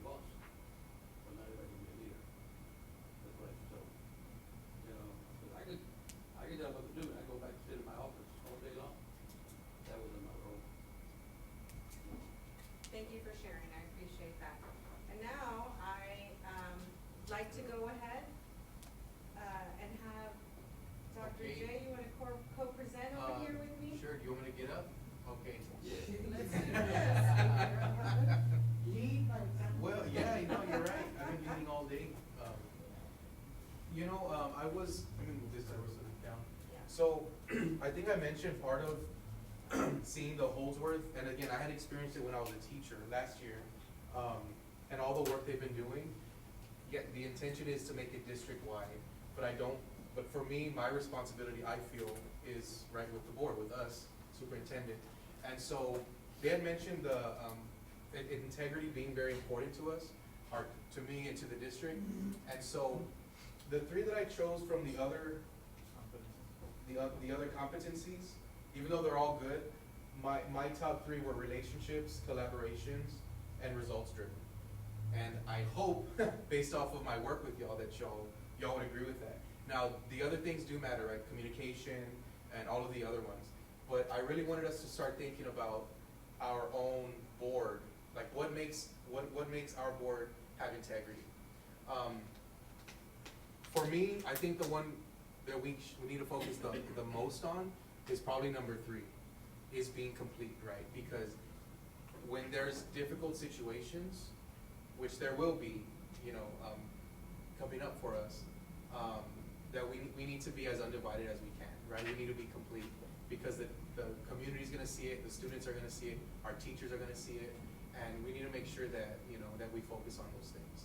So again, this is just one of many, or one of a few trainings we'll do together, but I want us to start really thinking about that.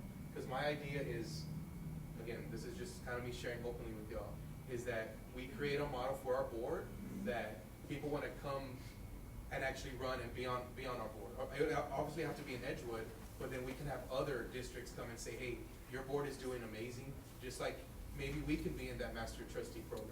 Maybe they'll send trustees to come see how we're doing. That's where I want us to get, right? I'm not someone who just wants to repeat the same thing over and over. I want us to try things. And it is scary and it is a lot of work, but it's gonna be a lot less scary and a lot more enjoyable, the work will be, if we are, completed with our whole. That's kind of my little speech. What's the next slide? Thank you, yes. You're doing this one or I'm doing this one? This is an activity that we'd like for you all to engage in. You received, I don't know why that changed, but okay. So you all received a question in your email, right? To begin to think about people, right, that you admire, right? People you look up to, and to begin to list down some of the behaviors. So before we get into that, and you have the handout, it's right after the summaries, right on section 4, tab 4. You go fast forward to page 21 in that section. You're going to see the summaries. Right behind those summaries, there's a handout that looks like this. Okay, and then I believe we have Mr. Valdez. Will you kick off the activity by reading the quote that's there? Great leaders don't perform solo. They orchestrate the talents of many to create harmony and drive success. Thank you. And that came straight from the soloist to conductor. Right? You see the connection there. Thank you. So if you guys will just take about 5-6 minutes. If you all finish before, then that's fine. We just want you to start this activity. Okay? Think about people you admire. And what behaviors, why do you admire them? Are they funny? Are they fun-loving? Are they kind? What are the words that make you feel like that is someone you emulate, right, or honor? And by the way, these are the SLT standards of integrity. We went through a similar activity and created our own.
to, you can share one or two, or however many you want. No pressure though, because I know this is a lot, and it's also, you know, being recorded and everything, so.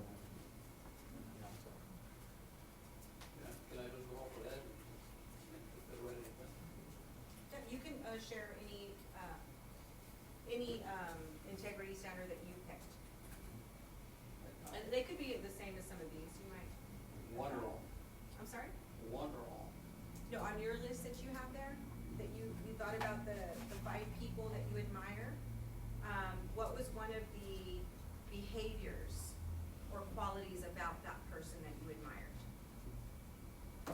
It doesn't just have to be from that list, right? No, this was just an example, thank you for clarifying. This was just an example of what our senior leadership team standards of integrity look like. Because we went through the same activity. So we're gonna have something similar to that? Yes, well, we can design it differently and all that. This was about 2 years old now, 3 years old? Two. 2. Yeah. I guess just. Where's the intelligence on that?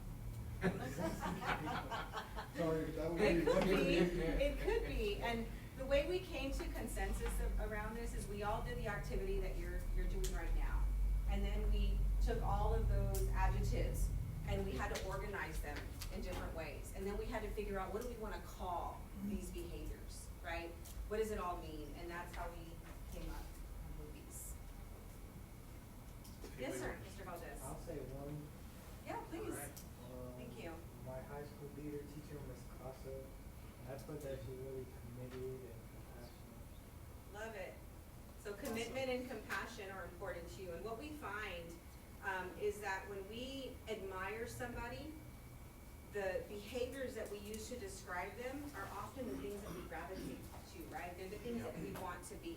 And so that's why this is really important, because one, remember we talked about your personal beliefs and values drive team, drive organization. And so when we talk about, at the end of this, you have in your leadership definition, that's where all of these things will kind of come together. And so the hope is that your individual voice and what matters, right, that commitment and compassion is somewhere in the description, right, or the competencies of this leadership definition that will drive your work. Okay? Anybody else like to share? Yes, or Mr. Lopez? I'm gonna bring up a high school teacher, Ms. Hawkins, and for her, I always call her good trouble. Say Good more. trouble, because she always taught us to just don't go with the status quo. She always taught us to stand up and speak for ourselves and always ask why. I love that. So kind of on advocacy, right, and empowerment. Empowerment is in our Edgewood ISD leadership definition. Why? Because it spoke to them. How do you empower yourself? How do you empower your teams? How do you empower your students? Yeah, courageous, courage, yeah. Great. Thank you. So I see all these connections. Anybody else? Yes, Mr. Gomez? Yeah, you know, at my age, I thought you had started out about, I knew everything, right? Well, I learned stuff from my daughter. She was bold, she was committed, passionate about it, to the last day, and she was focused. So I looked at her and said, if she can do that in the condition that she was in, what can I do? Love that. What can? I love that. Bold. No, Be she was bold. bold.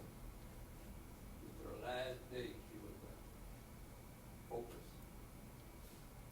Thank you for She sharing. She made sure that the kids had what they needed. There was nothing stopping her, so she was committed. Thank you for sharing. I appreciate the vulnerability. Anybody else before we move on? Yes, ma'am, Ms. Garcia. The people that I admire are people that have taught me the training skills and how to train others. And, well, they were encouraging and they were inclusive. And all those people work with some of us. So it's just that they saw beyond, they saw their potential. And it has really grown. I love that. And our leadership definition has something called equity. That was important to the people of Edgewood that, poured into this leadership definition, and it was around diversity, inclusivity, and all those other things. So thank you.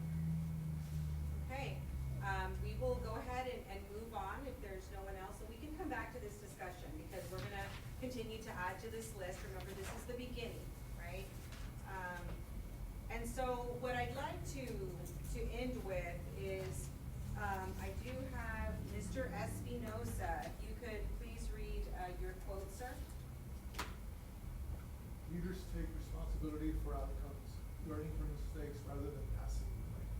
Thank you, and I think we've had a lot of conversation around that. So I appreciate that. So these are just a couple of questions for reflection. If you all will just kind of anchor in one of these questions, it's important that after learning, you get a moment to just say, okay, what does this mean to me, right? How has it resonated with me? What do I plan to do with this information? What do I need from this information that I received? So just wanted you all to kind of take a moment to look at that.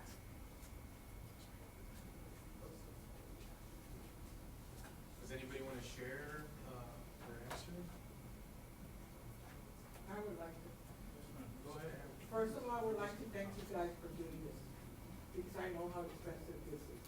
I've gone through trainings, and it's a lot of work, and trying to put it together, and to train somebody else, get all that information and trace it, that's a lot of work. So I am so glad that this district does that. That's why when we go out to trainings and all, bring it here, because we all need to develop that leadership skill. And the quote that I had, leadership happens when you decide that leadership is about others, not about you. That is something that the people that are not leaders don't understand. That once you're a leader, if you're a good leader, you're a good leader and all that, it's because it's not about you. It's about the people that you're impacting, that you're helping, because they're leading something that's difficult, and that's why it takes a lot of courage. Yes. Anyone else? Anybody else? I think they're just talking. I mean, I'll mention something. I'm not, and I'm keeping mindful that, you know, this is being recorded as well. I'm not comfortable being, being vulnerable. I'll just say it, I'll put it out there. But it is something I'm working towards. And so a lot of this work, you know, honestly, is this emotional work that frankly, I can't do it on my own. I really can't. And so for me, that, you know, that part of, you know, including the team, including the board, including Dr. Hernandez and the, I know it's hard work, and like I mentioned, it's even more difficult to do it on your own. And that's one of the reasons why I really wanted to push this. Yeah, and you can't, yeah, that's a good point. You can't do it on your own. You know, we need people to constantly, you know, reflect, you know, and you know, call us out on things that can be improved in a good way. And so I guess just the whole experience, this is my favorite part. Other than, I mean, the policy's fine, the legal stuff's great, but this is Mr. Policy. But I think this is the part that's really, I think, gonna help us move into our next phase of being an effective board. So thank you for doing this. Can I say something that I used to tell my employees all the time? That when you're not sure, no question is a stupid question. Always ask, because if you don't ask, then you're setting yourself up for failure. And I think as board members, when we're not sure of something, we need to turn to the person that might have that answer and make sure that we're getting it right. Thank you so much for bringing that up, because vulnerability isn't always about sharing the most personal, you know, and painful experience with strangers, right? Vulnerability is also about having the courage to tell someone, I don't really understand this, can you help me, right? And that's kind of the small steps there. Mr. Gomez, were you gonna say something? Yes, ma'am. I think what sets us apart, and I'm talking about all of us, is that we realize this is not a one-man show. It takes a village to do what we do. So, you know, sooner we realize that, you know, we're not gonna do it ourselves. The leadership that we have, work together, we'll get first place next year. Awesome, I love that. They gotta run around. And you speak to kind of leveraging strengths of the team. I know when I was assistant principal over at Jefferson High School, I love doing presentations. That's like my jam. And so I wrote out the scripts, and we had an assistant principal who really wasn't comfortable, right? And we had to get this training out to all 108 teachers. And so each of us took different leads, but when we left, we made sure that he was a rock star, and he rocked that presentation because we set him up for success. And so at the end of all of this, that's what we need to see happen in our district, right?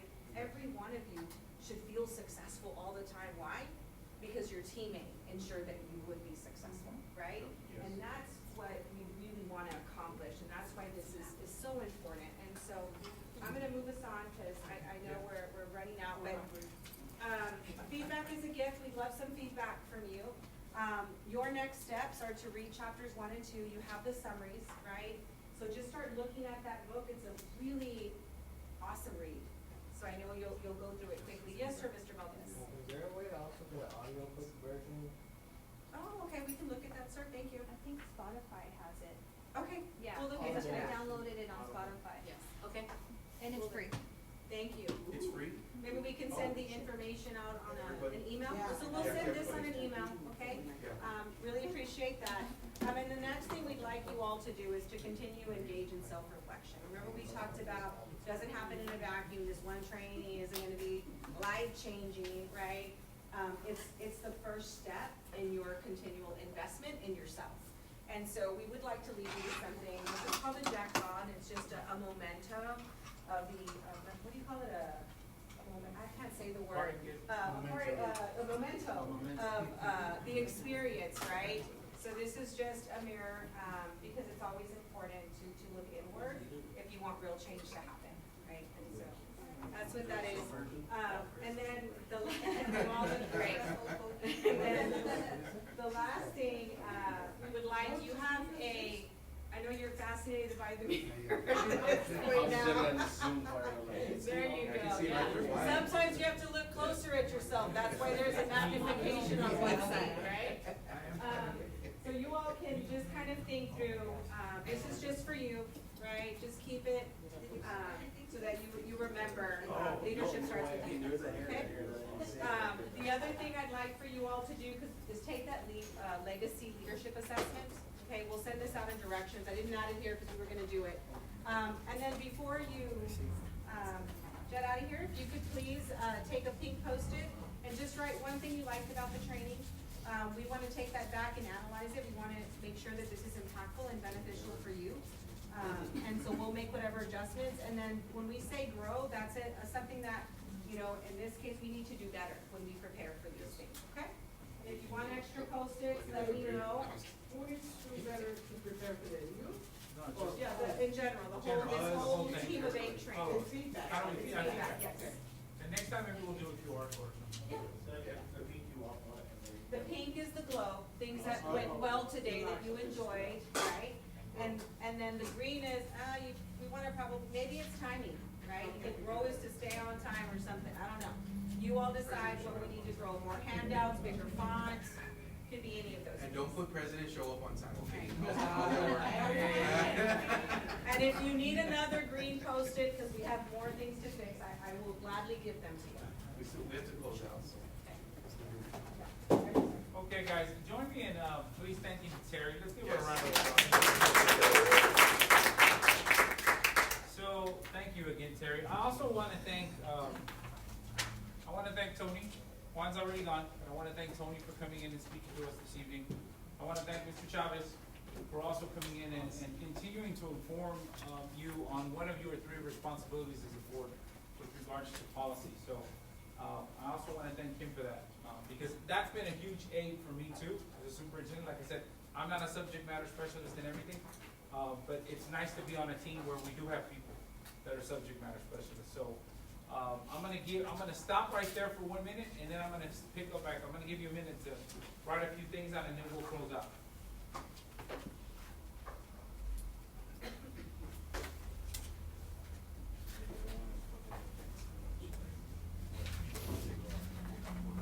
Thank y'all for coming tonight. More stuff.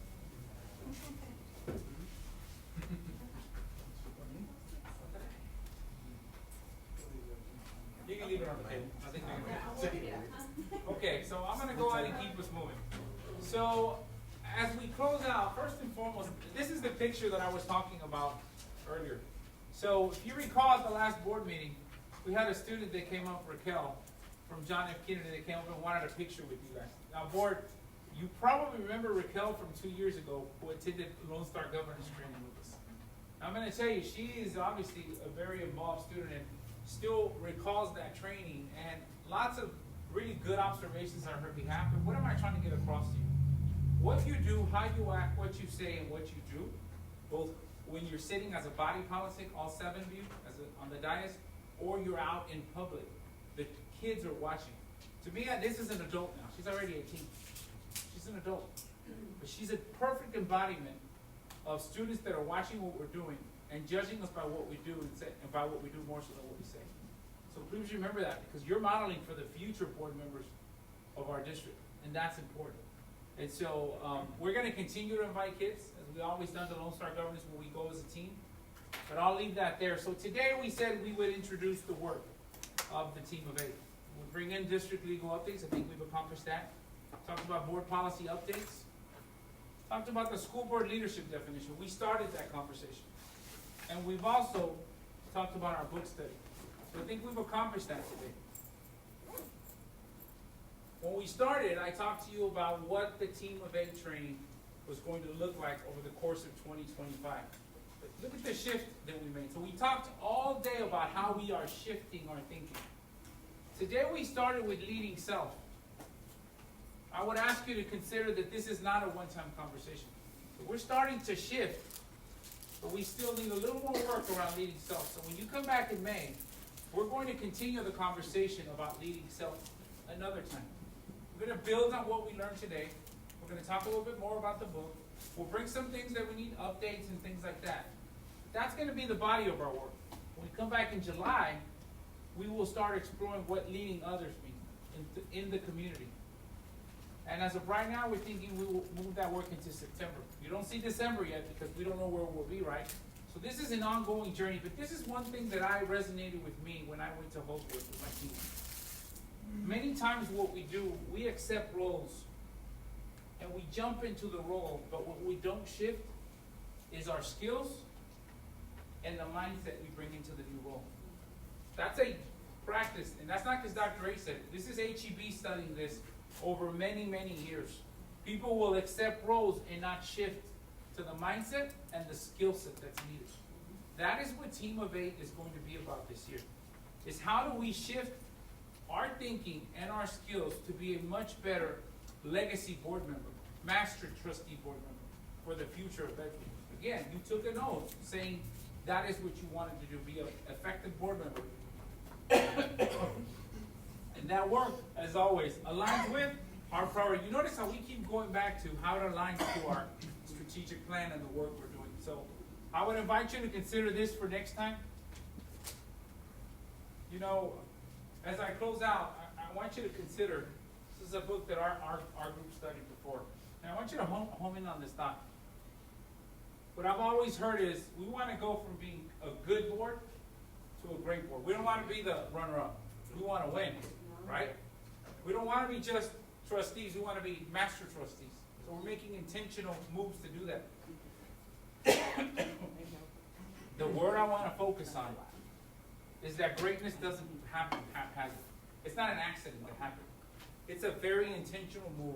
It's very intentional conversation. It's very intentional challenges that we have to learn to work through. That is what strong boards do, and that is what strong, effective districts do every day. So I would invite you to keep thinking about that, because we want to be like that locomotive that comes through and brings in good attention, good work, good trouble, as you said. We want to get in good trouble that promotes the outcomes of our students, the outcomes of our staff, the outcomes of our community, who we've always said it. The DNA in Edgewood has always been about social justice. If we say that, but we don't work towards that, what are we really doing? And so it's important that we do that as a group. I want to thank each one of you, Mr. Espinoza, Mr. Valdez, Mr. Gomez, Mr. Delgado, Ms. Castilla, Mr. Lopez, and Dr. James. I want to thank you for beginning this Team of 8 training. And I ask you that as you go away, continue to reflect on what we discussed today share your thoughts, share your feedback. It's important. Feedback is a gift. We always say that. That brings us to an end today. I want to thank you again for your time. I have one more item. What time are we on, Megan? 6:30. We've got, well, Dr. H already went over a minute, but we're gonna close. I just want to share with the board today that earlier today we had a school safety meeting, or school safety committee meeting, and we shared some information with the community about the rise in SWAT calls. What are SWAT calls? These are these hoax calls that are going out there. So just wanted to share with you that we did have a safety committee meeting today. We shared that with them. We talked about what's a SWAT call and why sometimes communication takes a little longer from the outside perspective. So our chief of police spoke to folks there. We also had members of SAPD, and I don't remember. Bear County Emergency. Bear County Emergency. There was a lot of good feedback that we received from our community members, from our trustees, that we are gonna take back and build on. But I just, again, as I close out, these are part of the importance of leading self, and these are everyday examples of that. So I'm gonna close this out on that, Chief. But again, thank you all for your time today. Thank you, and I think we are turning it over to the board Yes. president because he has to close this out. Okay, the time is now 6:32 PM. Do we have a motion to adjourn? Motion to adjourn. Mr. Lopez motions. Is there a second? Mr. Gomez, seconds. Is there any discussion?